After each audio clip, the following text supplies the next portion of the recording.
ലൂക്കോസിന്റെ സുവിശേഷം 11-ാം അധ്യായത്തിന്റെ 1-ാം വാക്യമായിരുന്നു. ഒരു പ്രാവശ്യം കൂടി ആ വാക്യം വായിച്ച് നമുക്ക് മറ്റു ചില കാര്യങ്ങളിലേക്ക് കൂടി പ്രവേശിക്കാം. 11-ന്റെ 1 ഒന്നോടെ വായിച്ചാൽ. അവനൊരു സ്ഥലത്ത് പ്രാർത്ഥിച്ചുകൊണ്ടിരുന്നു.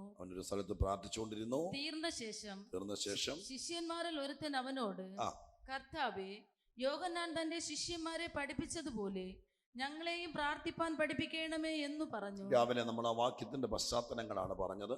ഇവര് പ്രാർത്ഥിക്കാൻ പഠിപ്പിക്കണമേ എന്ന് പറയാനുള്ള കാരണം നമ്മൾ ചിന്തിക്കാൻ വേണ്ടിയാണ് തുടങ്ങിയത്. പക്ഷേ വചനത്തിന്റെ പ്രകാശനം അതീവ ശക്തമായി നമുക്ക് ബോധ്യമാക്കിയത് കൊണ്ട് രാവിലെ നമ്മൾ അത്രയും വിഷയങ്ങളിലേക്ക് കടക്കാൻ പറ്റിയില്ല.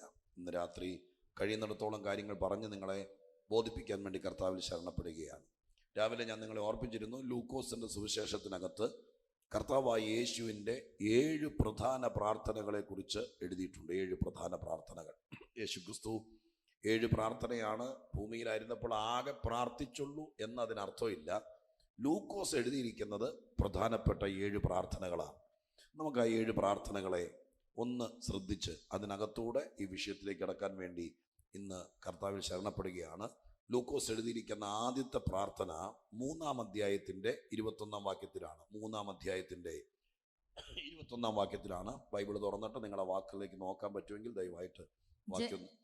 ജനമെല്ലാം സ്നാനമേൽക്കുകയിൽ യേശുവും സ്നാനമേറ്റു. പ്രാർത്ഥിക്കുമ്പോൾ സ്വർഗം തുറന്നു. പരിശുദ്ധാത്മാവ് ദേഹരൂപത്തിൽ പ്രാവെന്ന പോലെ അവന്റെ മേൽ ഇറങ്ങി വന്നു. നീ എന്റെ പ്രിയപുത്രൻ, നിന്നിൽ ഞാൻ പ്രസാദിച്ചിരിക്കുന്നു എന്ന് സ്വർഗത്തിൽ നിന്ന് ഒരു ശബ്ദമുണ്ടായി. മതി.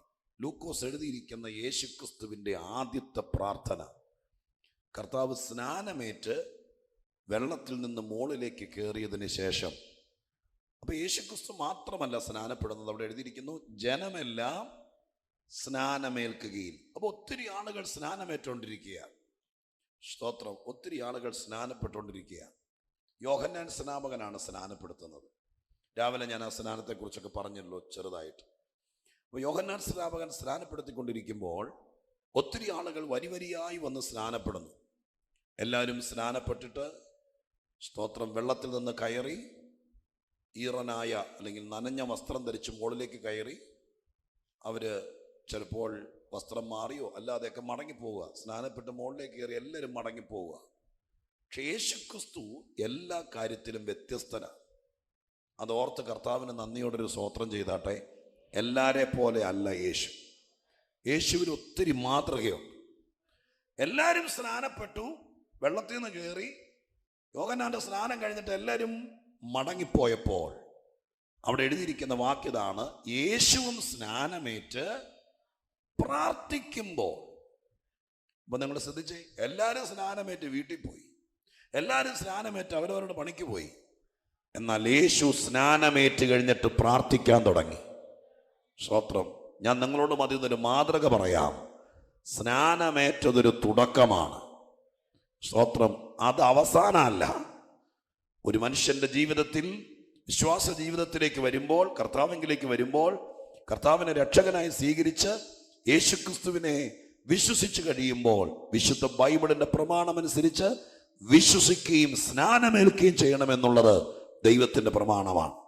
അപ്പൊ സ്നാനമേറ്റതോടുകൂടി എല്ലാം തീർന്നെന്ന് വിചാരിക്കരുത്.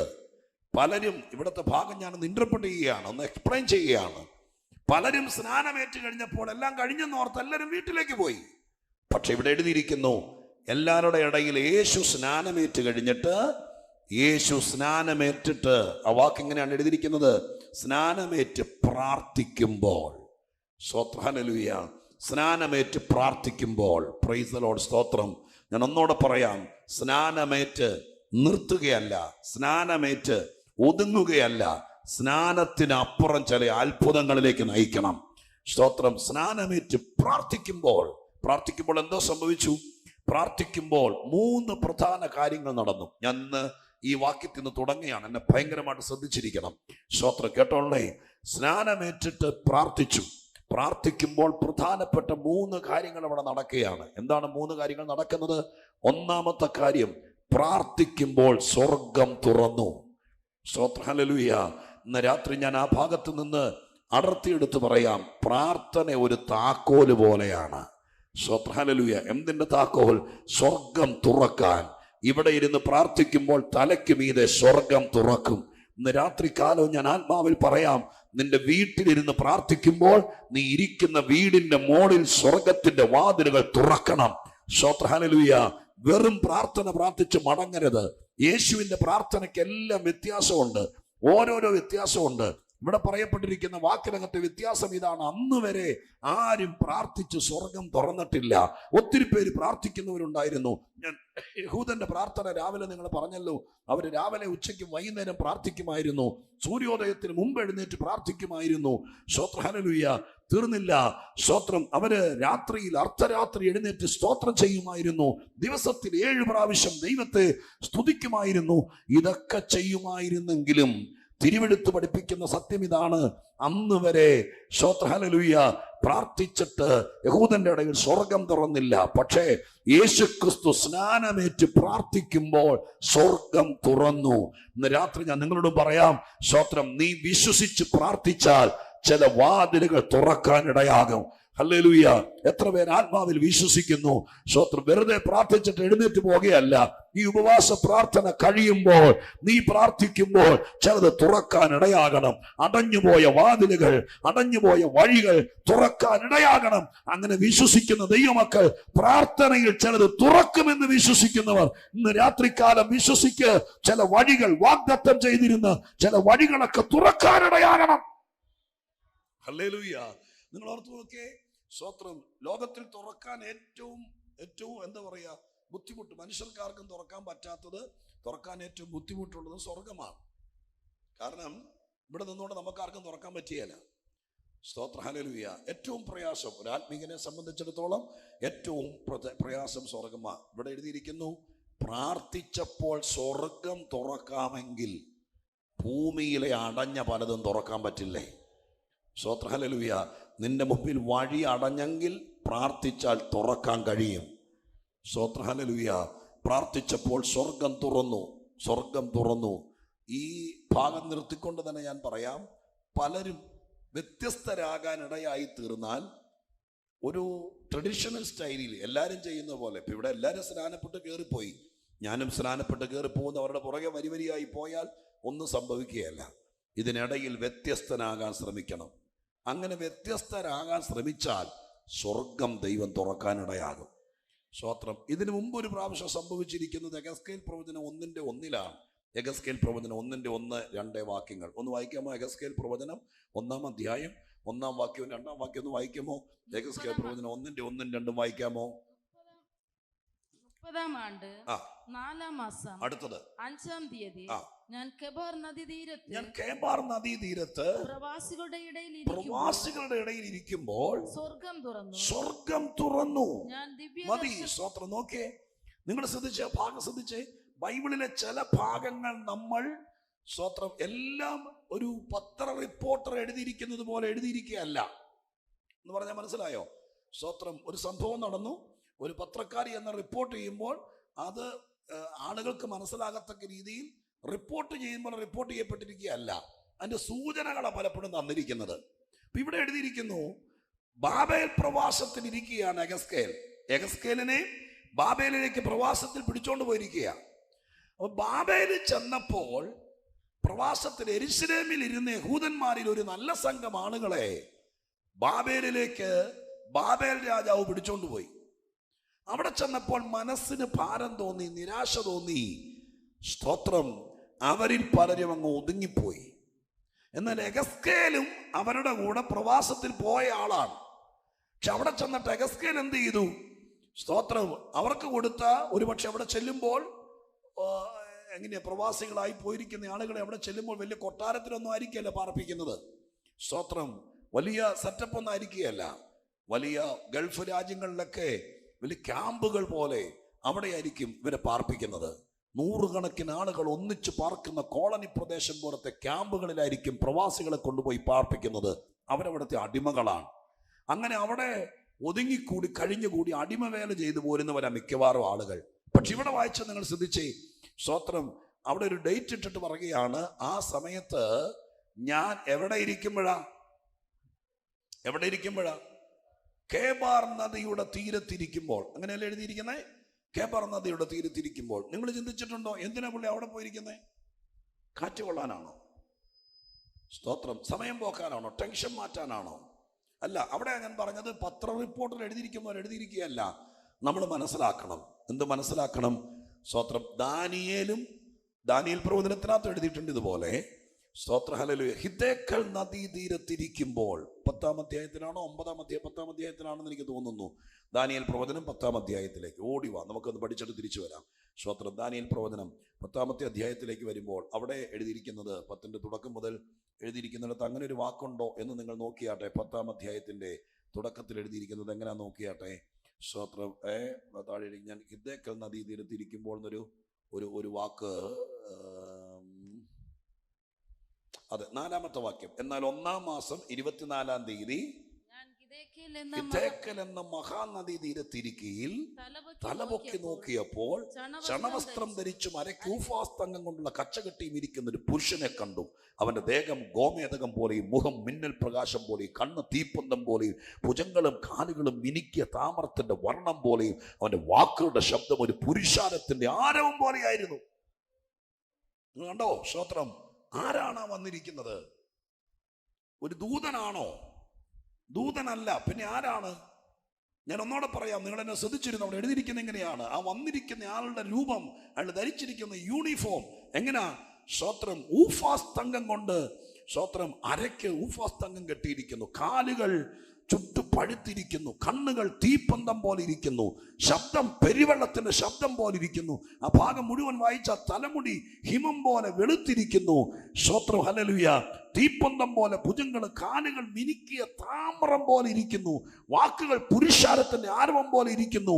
സ്തോത്രം. ദേഹം ഗോമേതകം പോലെ ഇരിക്കുന്നു, മുഖം മിന്നൽ പ്രകാശം പോലെ ഇരിക്കുന്നു. ഇങ്ങനെ വന്ന ഒരാളെ നിങ്ങൾ വേറെ കണ്ടിട്ടുണ്ടോ? ആരോടാ ചോദിക്കുന്നത്? ദൈവമേ, കണ്ടിട്ടുണ്ടോ? പത്മോസിൽ യോഹന്നാൻ കിടക്കുമ്പോൾ 1-ാം അധ്യായത്തിൽ കണ്ടിട്ടുണ്ടോ? ഈ ഭാഗവുമായിട്ട് ഇപ്പൊ കമ്പയർ ചെയ്യാൻ നമുക്ക് നേരമില്ല, വീട്ടിൽ പോയി കമ്പയർ ചെയ്താൽ മതി. അപ്പൊ യോഹന്നാൻ പത്മോസിൽ കിടക്കുന്ന സമയത്ത് ഇതുപോലെയാണ് കർത്താവ് ഇറങ്ങി വന്നത്. എങ്ങനെയാണ്? അഗ്നിജ്വാലയ്ക്കൊത്ത് കണ്ണുള്ളവനായി, മാറത്ത് പൊൻകച്ച കെട്ടിയവനായി, ഉലയിൽ ചുട്ടു പഴിപ്പിച്ച വെള്ളോടിന് സദൃശ്യമായ കാൽപാദങ്ങളുള്ളവനായി, പെരുവെള്ളത്തിനൊത്ത ശബ്ദമുള്ളവനായി. വായിച്ചിട്ടില്ലേ? സ്തോത്രം. ഹല്ലേലൂയ.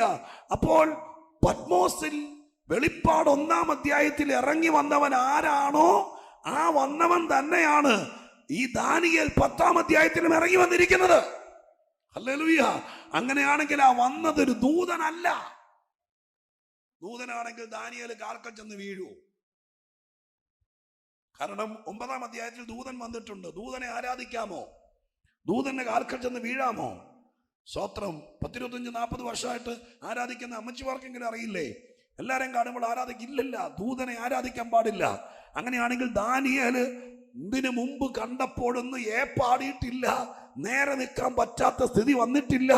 നിൽക്കാൻ പറ്റാത്ത രീതിയിൽ ഒരു ആത്മസാന്നിധ്യം കൊണ്ട് ദാനിയേല് സ്തോത്രം വിറച്ചു പോയെങ്കിൽ, പേടിച്ചു പോയെങ്കിൽ വന്നത് ദൂതനല്ല, സ്വർഗത്തിലെ ദൈവത്തിന്റെ പുത്രനായ ക്രിസ്തുവാണ്. ഹല്ലേലൂയ. സ്തോത്രം. ഹല്ലേലൂയ. പൂർവകാല നിത്യതയിൽ തേജസ് അണിഞ്ഞിരുന്ന മഹാദൈവത്തിന്റെ പുത്രനായ മശിഹാ തമ്പുരാൻ സ്തോത്രം ഹിദ്ദേക്കൽ നദീതീരത്ത് ഇറങ്ങി വന്നിരിക്കുകയാണ്. നിങ്ങൾ വിചാരിക്കണം, ഈ മനുഷ്യൻ ഹിദ്ദേക്കൽ നദീതീരത്തും യഗസ്കേല് കേബാർ നദീതീരത്തേക്ക് ഇരിക്കുമ്പോൾ ചുമ്മാ കാറ്റുകൊണ്ട് വൈകുന്നേരം പോയി ഇരിക്കുമ്പോൾ യേശു ഇറങ്ങി വരുമെന്ന് വിചാരിക്കരുത്. ഈ ഭാഗത്തിനകത്ത് അണ്ടർസ്റ്റുഡ് ആണ്. ഇവര് അവിടെ പോയി ഇരുന്നതെല്ലാം ദൈവസന്നിധിയിൽ പ്രാർത്ഥിക്കുകയാണ്. സ്തോത്രം. ഈ 10-ാം അധ്യായത്തിൽ വായിക്കുന്നു, 21 ദിവസത്തേക്ക് ദാനിയേൽ ജോലിക്ക് പോയിട്ടില്ല, ആഹാരം കഴിച്ചിട്ടില്ല, സ്തോത്രം, തലയിൽ എണ്ണ തേച്ചിട്ടില്ല, കുളിച്ചിട്ടില്ല. ഒരു വിഷയത്തിൽ മാത്രം ഏകാഗ്രമായി ഈ നദീതീരത്ത് പോയി പ്രാർത്ഥിച്ചുകൊണ്ടിരിക്കുക. സ്തോത്രം. അങ്ങനെ പ്രാർത്ഥിച്ചുകൊണ്ടിരിക്കുമ്പോൾ സ്വർഗത്തിൽ നാളിറങ്ങി വന്നു. സ്തോത്രം. ഹല്ലേലൂയ. യഗസ്കേൽ പ്രവചനത്തിനകത്ത് യഗസ്കേൽ പ്രവാചകൻ ഈ കേബാർ നദിയുടെ തീരത്ത് പ്രാർത്ഥിച്ചുകൊണ്ടിരിക്കുമ്പോൾ, അവിടെ പ്രാർത്ഥിച്ചു എന്നൊരു വാക്കില്ലെങ്കിലും ഒരാത്മീകന് വിശ്വസിക്കാം, വെറുതെ ഇരിക്കുമ്പോൾ സ്വർഗം തുറക്കുകയല്ല. വെറുതെ ഇരിക്കുമ്പോൾ യേശു വരികയല്ല, പ്രാർത്ഥിക്കുന്നവരുടെ നടുവിലേക്ക് അവൻ ഇറങ്ങി വരും. ഇന്ന് രാത്രികാലം 7 ദിവസത്തെ പ്രാർത്ഥന നടക്കുക. വെറും ഒരു ചടങ്ങാകാതിരിക്കാൻ പരിശുദ്ധാത്മാവന്റെ കയ്യിൽ തന്ന ദൂത് ഞാൻ പറയുക. എല്ലാരും കൂടി പ്രാർത്ഥിക്കുമ്പോൾ കണ്ണുകൊണ്ട് കാണാൻ കഴിയത്തില്ലെങ്കിലും ഇതിന് നടുവിലേക്ക് യേശു വന്നു എന്ന് അനുഭവിച്ചറിയാൻ, ശരീരത്തിൽ അനുഭവിക്കാൻ, ആത്മാവിൽ അനുഭവിക്കാൻ, മനസ്സിൽ അനുഭവിക്കാൻ യേശുവിന്റെ സാന്നിധ്യം എങ്ങനെയാണെന്ന് മനസ്സിലാക്കാൻ കഴിയും. ഇന്ന് രാത്രികാലം അതിന് മനസ്സുള്ള ദൈവമക്കൾ ആത്മാർത്ഥതയോടെ പ്രാർത്ഥിക്കുമ്പോൾ ഞാൻ ഉറപ്പിച്ചു പറയാം, കർത്താവിന്റെ സാന്നിധ്യം അനുഭവിക്കാൻ കഴിയും. ഹല്ലേലൂയ. അപ്പൊ സ്വർഗം തുറക്കണമെങ്കിൽ വെറുതെ ഇരുന്നാൽ പറ്റിയല്ല. സ്വർഗം തുറക്കണമെങ്കിൽ നമ്മുടെ കഷ്ടതയും പറഞ്ഞുകൊണ്ടിരുന്നാൽ പറ്റിയല്ല. നമുക്ക് ആരാണ്ടും കൂടോത്രം ചെയ്തു, ആരാണ്ടും സ്തോത്രം നമുക്കെതിരെ പ്രശ്നം ഉണ്ടാക്കിയെന്ന് പറഞ്ഞുകൊണ്ടിരുന്ന സ്വർഗം തുറക്കുകയല്ല. വിഷയങ്ങളൊക്കെ ഉണ്ടെങ്കിലും ദൈവത്തിന്റെ സന്നിധാനത്തിൽ ഇത്രയും ആളൊന്നും വേണമെന്നില്ല. ഇവരൊക്കെ ഒറ്റക്കിരുന്ന് പ്രാർത്ഥിച്ചപ്പോൾ സ്വർഗം തുറന്നത്. ഇന്ന് രാത്രിയിൽ നിങ്ങൾ ചിലരോട് പറയാം, സ്തോത്രം, പ്രാർത്ഥനയിൽ ചിലത് സംഭവിക്കണം. വെറുതെ പ്രാർത്ഥിച്ചിട്ട് പാമടക്കി വെക്കരുത്. യേശുക്രിസ്തുവിന്റെ പ്രാർത്ഥന നമ്മളെ പഠിപ്പിക്കുന്നത് അവൻ പ്രാർത്ഥിക്കുമ്പോൾ ചിലത് സംഭവിക്കുമായിരുന്നു. ഇന്ന് രാത്രി അങ്ങനെ ഒരു രാവിലെ മുതൽ നമ്മൾ എന്താ പറഞ്ഞുകൊണ്ടിരിക്കുന്നത്? പ്രാർത്ഥന മാറിയാൽ ഉണർവുണ്ടാകും, പ്രാർത്ഥന മാറിയാൽ വിടുതലുണ്ടാകും. ഇന്ന് രാത്രി പതിവ് പ്രാർത്ഥനയ്ക്ക് അപ്പുറം നിങ്ങൾ ചിലരെ സ്വർഗം തുറക്കുന്ന പ്രാർത്ഥനക്കാരാക്കി മാറ്റാൻ, സ്വർഗം തുറക്കുന്ന പ്രാർത്ഥനക്കാരികളാക്കി മാറ്റാൻ പരിശുദ്ധാത്മാവ് ഇടപെടുകയാണ്. യേശുവിന്റെ നാമത്തിൽ വിശ്വസിക്കുന്ന ദൈവമക്കൾ, ഇത് സംഭവിക്കുമെന്ന്, ഈ സത്യം നിങ്ങൾ മനസ്സിലാക്കി സംഭവിക്കുമെന്ന് വിശ്വസിച്ചാൽ, ഇതൊന്നും ആയുസ്സിൽ നടക്കാൻ പോകുന്ന കാര്യമല്ല എന്ന് വിചാരിച്ചിരുന്നാൽ ഒന്നും നടക്കുകയല്ല. ഇങ്ങനെ ഇതിനകത്തിരുന്ന് കൊട്ടിപ്പാടി മരിക്കാം. എന്നാൽ ഇതിനകത്തിരിക്കുന്ന ചിലരെങ്കിലും ഞാൻ പ്രാർത്ഥിച്ചാൽ സ്വർഗം തുറക്കുമെന്ന്, ഞാൻ പ്രാർത്ഥിച്ചാൽ എന്റെ ദൈവം ഇറങ്ങി വരുമെന്ന് വിശ്വസിക്കാൻ തയ്യാറായാൽ, ഹല്ലേലൂയ, ഹല്ലേലൂയ.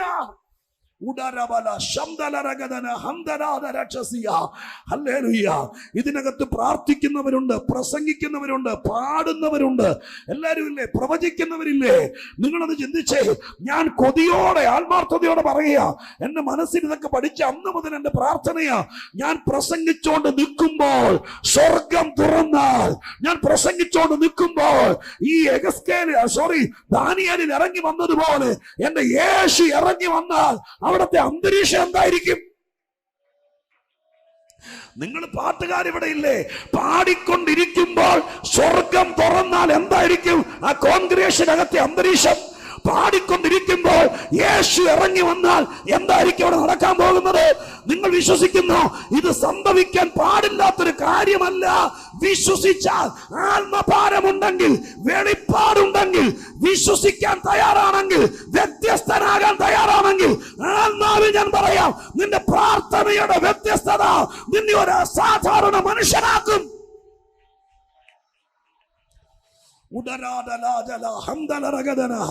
ചിലരെങ്കിലും തീ പിടിക്കുന്നത് പോലെ ഇതിനകത്ത് പരിശുദ്ധാത്മാവ് സഹായിക്കുന്നുണ്ട്.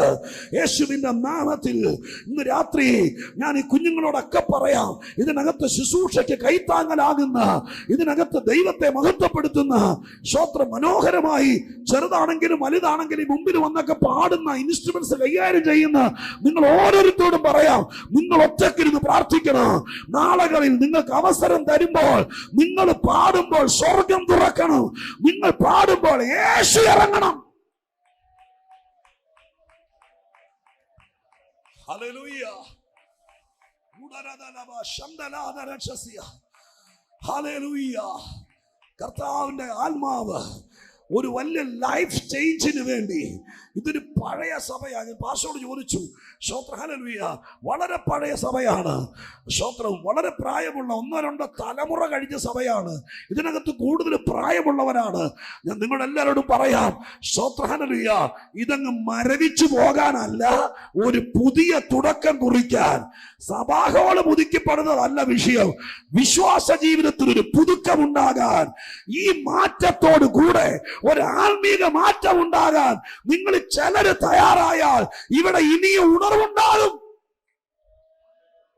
ഇവിടെ ഇനിയും ദൈവപ്രവൃത്തി നടക്കും. അപ്പൊ ചിലരൊക്കെ പ്രാർത്ഥിച്ചപ്പോൾ സ്വർഗം തുറന്നിട്ടുണ്ടെന്ന്, ചിലരൊക്കെ ദൈവസന്നിധിയിൽ നിലവിളിച്ചപ്പോൾ സ്വർഗം തുറന്നിട്ടുണ്ട്. സ്തോത്രം. പത്മോസിൽ എന്താ നടന്നത്? അവിടെ എഴുതിയിരിക്കുന്ന ഇങ്ങനെയാണ്: കർത്തൃദിവസത്തിൽ ഞാൻ ആത്മവിവശനായി സ്വർഗം തുറന്നിരിക്കുന്നത് കണ്ടു. സ്തോത്രം, ഹല്ലേലൂയ. പ്രാർത്ഥിക്കുമ്പോൾ യേശു വരുവോ? നമ്മുടെ മനോഭാവം എങ്ങനെയാ?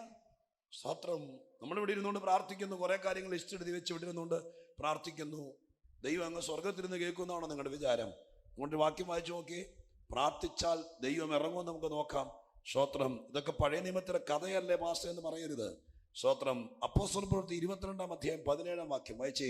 അപ്പോസ്തല പ്രവൃത്തി 22-ാം അധ്യായം 17-ാം വാക്യം വായിച്ചേ. പിന്നെ ഞാൻ യെരൂശലേമിൽ മടങ്ങിച്ചെന്ന് ദേവാലയത്തിൽ പ്രാർത്ഥിക്കും നേരം ഒരു വിവശതയിൽ ആയി അവനെ കണ്ടു.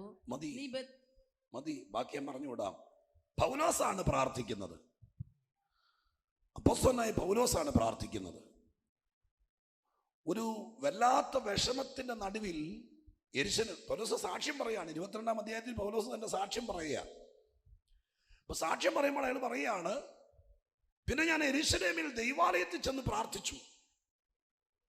അവിടെ പ്രാർത്ഥിച്ചുകൊണ്ടിരിക്കുന്ന നേരം ഒരു വിവശതയിലായി. വിവശത എന്നുള്ള വാക്ക് തെറ്റിദ്ധരിക്കരുത്. യോഹന്നാൻ അങ്ങനെ ഒരു വിവശതയിലായി, പൗലോസായി. അതിനർത്ഥം ആത്മാവിൻ്റെ മറ്റൊരു തലത്തിലേക്ക് പ്രവേശിച്ചു.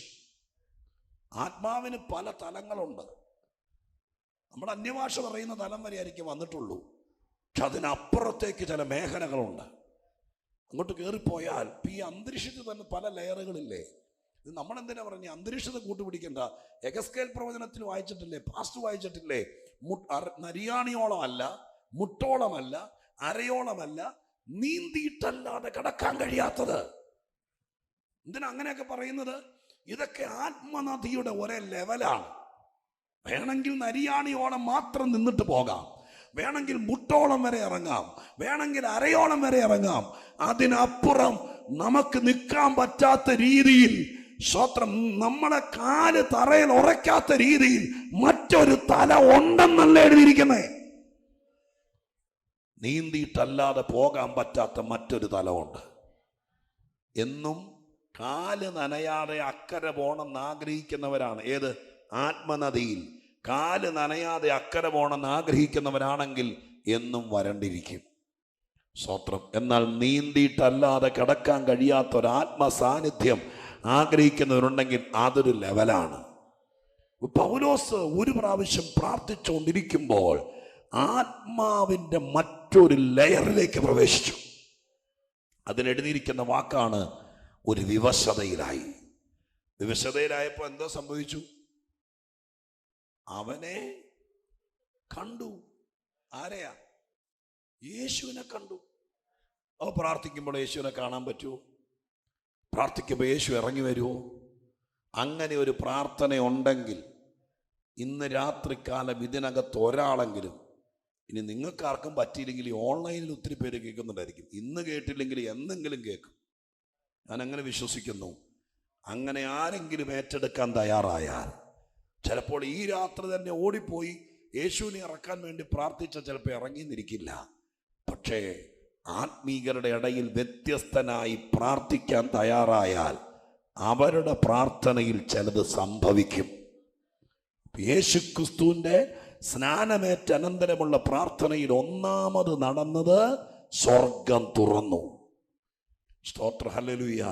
ഞാൻ ഇങ്ങനെ ചേർത്ത് വെച്ച് പറയാം, നിന്റെ പ്രാർത്ഥനയിൽ ചില വാതിലുകൾ തുറക്കണം. നിന്റെ മക്കൾക്ക് വഴികൾ തുറക്കണം. ഞാനൊരു കർത്തൃദാസനാണ്. ഈ ഭാഗമൊക്കെ പഠിച്ചപ്പോൾ ഞാൻ ദൈവത്തോട് പറഞ്ഞു, ദൈവമേ, എൻ്റെ മുമ്പിൽ വന്ന് നിൽക്കുന്ന ഒരാളെല്ലാം വഴി അടഞ്ഞു നിൽക്കുകയാണെങ്കിൽ ഞാൻ അവർക്ക് വേണ്ടി പ്രാർത്ഥിക്കുമ്പോൾ അവരുടെ മുമ്പിൽ ചില വാതിലുകൾ തുറക്കണം. ഏറ്റവും ബുദ്ധിമുട്ട് സ്വർഗ കവാടങ്ങൾ തുറക്കാനാണ്. ഭൂമിയിൽ ഒരു മനുഷ്യൻ പ്രാർത്ഥിച്ചാൽ സ്വർഗം തുറക്കുമെങ്കിൽ സാത്താൻ അടച്ചതോ ദുഷ്ടശക്തികൾ അടച്ചതോ എന്തുമാകട്ടെ, അത് പ്രാർത്ഥിച്ചാൽ തുറക്കാൻ പറ്റുമെന്ന് വിശ്വസിക്കുന്ന ദൈവമക്കൾ ഇതിനകത്തുണ്ടെങ്കിൽ അവര് സന്തോഷത്തോടെ പറ, ഞങ്ങളുടെ പ്രാർത്ഥനയിൽ ഈ പ്രാവശ്യത്തെ പ്രാർത്ഥന കഴിയുമ്പോൾ ഞങ്ങളുടെ മുമ്പിൽ ചില വാതിലുകൾ തുറക്കാൻ തുടങ്ങും. ചില പുതിയ കുടുംബങ്ങളുടെ വാതിലുകൾ തുറക്കാൻ തുടങ്ങും. നിങ്ങൾ അങ്ങനെ ആഗ്രഹിക്കുന്നുണ്ടോ എന്ന് എനിക്കറിയില്ല. പക്ഷെ ദൈവം എന്നോട് പറയുന്നു, പ്രാർത്ഥിക്കുന്ന സഭയുടെ മുമ്പിലാണ് പുതിയ പുതിയ വാതിലുകൾ തുറക്കുന്നത്. പ്രത്യേകം പ്രാർത്ഥിക്കുന്നവരുടെ മുമ്പിൽ അവസരത്തിന്റെ വാതിൽ തുറക്കും. ഹല്ലേലൂയ. അവസരങ്ങളുടെ വാതിൽ തുറക്കപ്പെടും. യേശുക്രിസ്തു പ്രാർത്ഥിച്ചപ്പോൾ അവിടെ എഴുതിയിരിക്കുന്നു, സ്തോത്രം, സ്വർഗം തുറന്നു. ഒന്ന്. രണ്ടാമത് എന്താ സംഭവിച്ചത്? സ്വർഗം തുറന്നു, പരിശുദ്ധാത്മാവ് ദേഹരൂപത്തിൽ അവന്റെ മേലിറങ്ങി. അവരുടെ മേലിറങ്ങി എന്നല്ല, അവന്റെ മേലിറങ്ങി. ഇപ്പൊ രണ്ടാമത്തെ കാര്യം, പ്രാർത്ഥിച്ചാൽ പരിശുദ്ധാത്മാവ് ഇറങ്ങും. സ്തോത്രം. ആത്മസാന്നിധ്യം. ആത്മാവ് ഇറങ്ങുമെന്നൊരു വാക്ക് നിങ്ങൾ തെറ്റിദ്ധരിക്കരുത്. 2000 വർഷങ്ങൾക്ക് മുമ്പ് മാളിക മുറിയിൽ പരിശുദ്ധാത്മാവ് ഇറങ്ങി വന്നു. പക്ഷേ സ്തോത്രം, ഇവിടെ പ്രത്യക്ഷത്തിൽ അന്ന് സ്തോത്രം അവിടെ പ്രാവെന്ന രൂപം, അഥവാ ആളുകളുടെ കണ്ണിൽ കാണത്തക്ക രീതിയിൽ പ്രത്യക്ഷത്തിൽ ആത്മാവ് ഇറങ്ങി. അത്രയോടെ അതിനർത്ഥം. സ്തോത്രം. ഹല്ലേലൂയ. ശരിക്കും ദൈവസന്നിധിയിൽ പ്രാർത്ഥന മാറിയാൽ സഭയിൽ ആത്മാവിന്റെ പ്രത്യക്ഷ അടയാളങ്ങൾ കാണാൻ തുടങ്ങും. പ്രാവായിട്ട് ഇവിടെ പറന്നിറങ്ങിയും അതിന്റെ ഫോട്ടോ എടുക്കാനൊന്നും പറ്റൂല. അതല്ല പറയുന്നത്. നമ്മുടെ ഇടയിൽ പ്രവർത്തിക്കുന്നത് പരിശുദ്ധാത്മാവാണെന്ന് പ്രത്യക്ഷത്തിൽ അറിയാൻ തുടങ്ങും. അങ്ങനെ ഒരു പ്രാർത്ഥനയുണ്ട്. നിങ്ങൾക്ക് ആ പ്രാർത്ഥന വേണോ? ഞാൻ പറഞ്ഞല്ലോ, സത്യം നിങ്ങൾ അറിയുകയാണ്. അറിഞ്ഞതിനപ്പുറം, പ്രാർത്ഥിച്ചതിനപ്പുറം മറ്റൊരു പ്രാർത്ഥനയുണ്ട്. വിശുദ്ധന്മാരുടെ പ്രാർത്ഥന ജാതികളുടെ പ്രാർത്ഥന പോലെയല്ല, സമുദായ പ്രാർത്ഥന പോലെയല്ല. അതൊക്കെ രാവിലെ ഞാൻ പറഞ്ഞു. യഹൂദ മതത്തിന്റെ പ്രാർത്ഥന പോലെയല്ല, യോഹന്നാന്റെ കൂട്ടായ്മയുടെ പ്രാർത്ഥന പോലെയല്ല. യേശുവിന്റെ പ്രാർത്ഥനയ്ക്ക് വ്യത്യാസമുണ്ട്. അതുകൊണ്ടാണ് അവര് പ്രാർത്ഥിക്കാൻ പഠിപ്പിക്കാൻ പറഞ്ഞത്. എല്ലാരും പ്രാർത്ഥിക്കുന്ന പോലെ പ്രാർത്ഥിക്കാനാണെങ്കിൽ പഠിപ്പിക്കാൻ പറയണ്ട. കർത്താവിന്റെ പ്രാർത്ഥനയിൽ ചിലത് സംഭവിക്കും. അടയാളങ്ങൾ കാണും, ചില വിഷയങ്ങൾ നടക്കും. ഞാൻ ആത്മാവിൽ പറയാം, നിങ്ങൾ ആഗ്രഹിക്കണം, സഭ ഒരുമിച്ച് സമയമെടുത്ത് പ്രാർത്ഥിക്കുമ്പോൾ എല്ലാ പ്രാർത്ഥനയ്ക്കൊന്നും പാസ്റ്ററെ, ഞാൻ എൻ്റെ അനുഭവം കൂടി ചേർത്ത് പറയാം, എല്ലാ യോഗത്തിനൊന്നും അതിഥി പ്രസംഗിക്കാരെ വിളിക്കരുത്. സ്തോത്രം. നല്ലതാണ്, വല്ലപ്പോഴൊക്കെ ഇതുപോലത്തെ ഒരു 7 ദിവസമൊക്കെ വെച്ച് വിളിക്കണം, ഞങ്ങൾ ആരെങ്കിലുമൊക്കെ വരാം.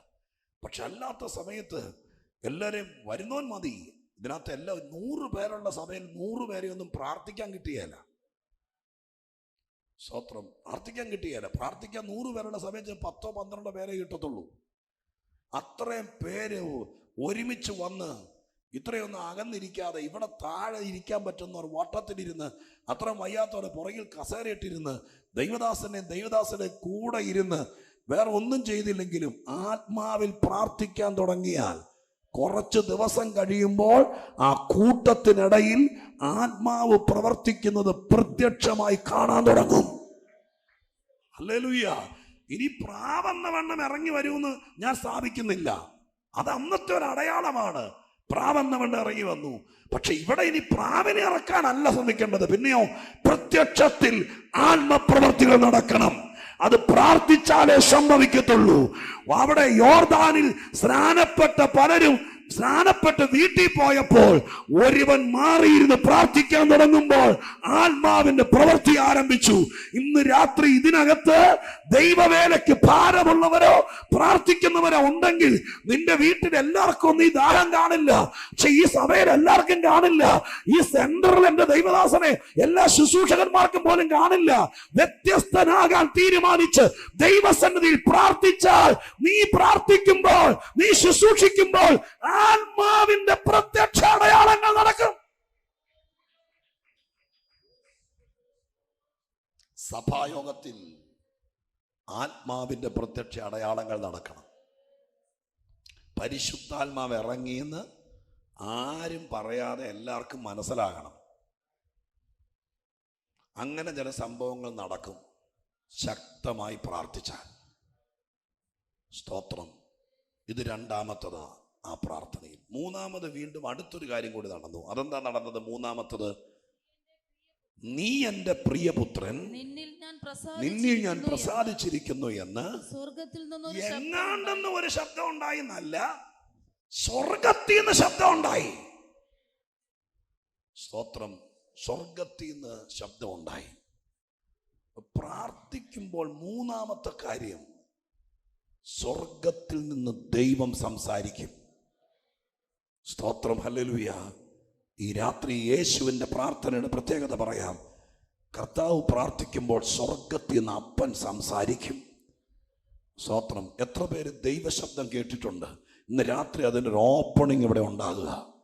സ്തോത്രം. നിങ്ങൾക്കതിന് താല്പര്യമുണ്ടോ എന്ന് എനിക്കറിയില്ല.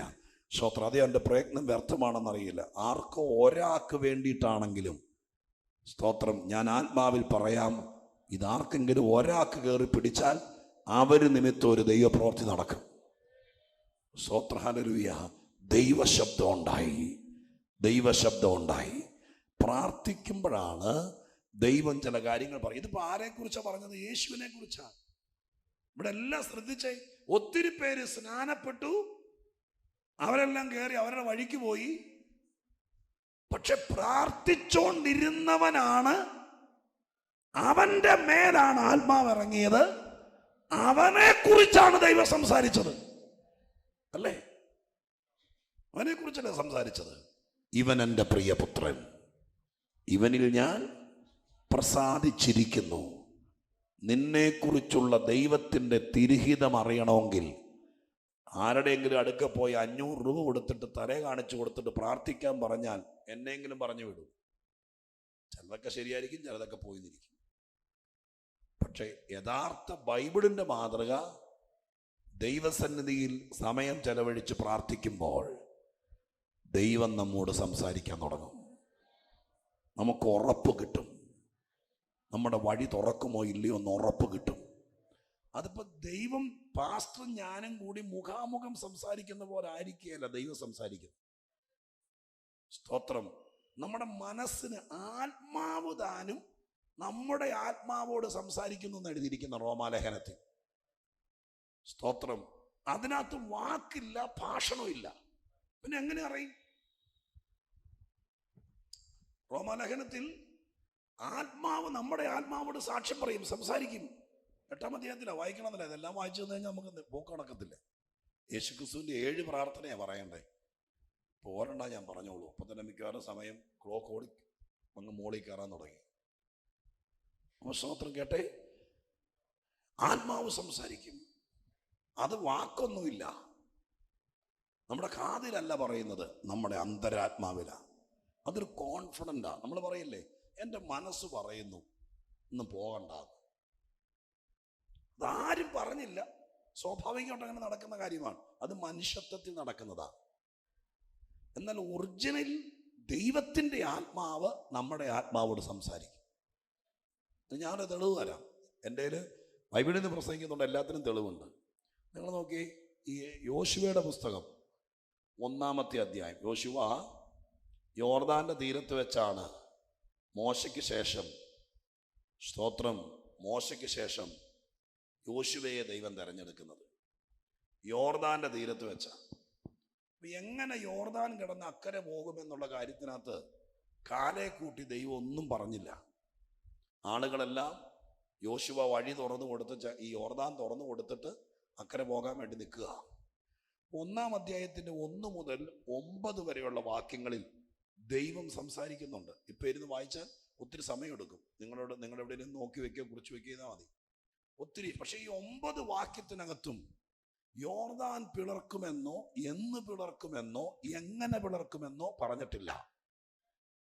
നിങ്ങൾ 1 മുതൽ 9 വരെ പിന്നീട് വായിക്കുമായിരിക്കും ഭംഗി. ഇപ്പോൾ വായിച്ചാൽ ഞാൻ ഈ പറയുന്ന കാര്യം നിങ്ങൾക്ക് പിടികിട്ടിയല്ല. 1 മുതൽ 9 വരെ വേണമെങ്കിൽ ആ പേജ് അങ്ങ് മടക്കി വെച്ചിട്ട് ഇന്ന് രാത്രി അത്താഴം ഉണ്ടെന്നല്ലോ, ഉപവാസമായിരിക്കുമല്ലോ, ഇനി ഉണ്ടാലും കിടക്കുന്നേക്കാകുമ്പോൾ 9 വാക്യം വായിച്ചാൽ പോരെ, എന്തൊരു നേരം വേണം. അവിടെ എങ്ങും യോർദാൻ എങ്ങനെ പിളർക്കുമെന്ന് എഴുതിയിട്ടില്ല, എന്ന് യോർദാൻ പിളർക്കുമെന്ന് എഴുതിയിട്ടില്ല. പക്ഷെ 10-11 വാക്യങ്ങൾ വായിച്ചേ. എന്നാറേ യോശുവ ജനത്തിന്റെ പ്രമാണികളോട് കൽപ്പിച്ചത്, പാളയത്തിൽ കൂടി കിടന്ന ജനത്തോട്, നിങ്ങളുടെ ദൈവമായ യഹോവ നിങ്ങൾക്ക് അവകാശമായി തരുന്ന ദേശം കൈവശമാക്കാൻ ചെല്ലേണ്ടതിന് നിങ്ങൾ 3 ദിവസം കഴിഞ്ഞിട്ട് യോർദാൻ അക്കരെ കടക്കേണ്ടതാകയാൽ ഭക്ഷണ സാധനം ഒരുക്കിക്കൊള്ളുവീൻ എന്ന് കൽപ്പിച്ചു. അവിടെ എഴുതിയിരിക്കുന്ന ഒരു ഡേറ്റ് ഉണ്ട്, 3 ദിവസം കഴിഞ്ഞിട്ട്. മലയാളത്തിൽ അങ്ങനെയാണ്, ഇംഗ്ലീഷിലാണെങ്കിൽ വിത്തിൻ 3 days. വിത്തിൻ 3 days എന്ന് പറഞ്ഞാൽ എങ്ങനെ മക്കളെ? 3 ദിവസം കഴിഞ്ഞിട്ടെന്നല്ല, 3 ദിവസത്തിന്റെ ഉള്ളിൽ. വിത്തിൻ 3 days, 3 ദിവസത്തിനുള്ളിൽ തരാം എന്ന് നമ്മൾ പറയില്ല. അതുപോലെ 3 ദിവസത്തിനുള്ളിൽ നമ്മൾ യോർദാൻ കടന്ന് അക്കരെ കയറുമെന്ന് പാളയത്തിന് എല്ലാവരോടും പറയാൻ. ഞാൻ ചോദിക്കുന്നു, ആര് പറഞ്ഞു 3 ദിവസം കൊണ്ട് യോർദാൻ കിടക്കുമെന്ന്? ദൈവം പറഞ്ഞു. 9 വാക്യത്തിനകത്ത് ദൈവം പറഞ്ഞില്ല 3 ദിവസം കൊണ്ട് കിടക്കുമെന്ന് പറഞ്ഞില്ല. തലേ കൈവച്ച് പറഞ്ഞില്ല, ഒരു പ്രവാചകൻ പറഞ്ഞില്ല. പക്ഷെ ദൈവത്തിന്റെ സന്നിധിയിൽ ഇരുന്ന് പ്രാർത്ഥിച്ചു കഴിയുമ്പോൾ ഒരാള് തലേ കൈവച്ച് അന്യഭാഷ പറഞ്ഞിട്ട് പതിവ് പറച്ചിന് പോലെ പറഞ്ഞില്ലെങ്കിലും ദൈവവുമായിട്ട് അടുത്ത് ബന്ധമുണ്ടെങ്കിൽ നീ പ്രാർത്ഥിച്ചെഴുന്നേൽക്കുമ്പോൾ നിന്റെ ആത്മാവിനോട് ദൈവാത്മാവ് പറയും, ഈ കഷ്ടം ഇനി അധികം നാൾ നീണ്ടു നിൽക്കില്ല. 1 മാസത്തിനുള്ളിൽ നിനക്ക് വിടുതലുണ്ടാകും. ഒരാഴ്ചക്കുള്ളിൽ നിന്റെ കൊച്ചിന്റെ കാര്യം നടക്കും. അത് ആരും പറഞ്ഞതല്ല, മനസ്സിനകത്ത് ദൈവം ഉറപ്പ് തന്നതാ. ഹല്ലേലൂയ. അങ്ങനെയാണെങ്കിൽ ഇന്ന് രാത്രികാലം കേട്ടോളണം, പ്രാർത്ഥന എന്ന് പറയുന്നത് വെറും പ്രകസനമല്ല. ഇതൊരു യോഗമാണ്. ഉപവാസ പ്രാർത്ഥന വെച്ചിരിക്കുകയാണ്.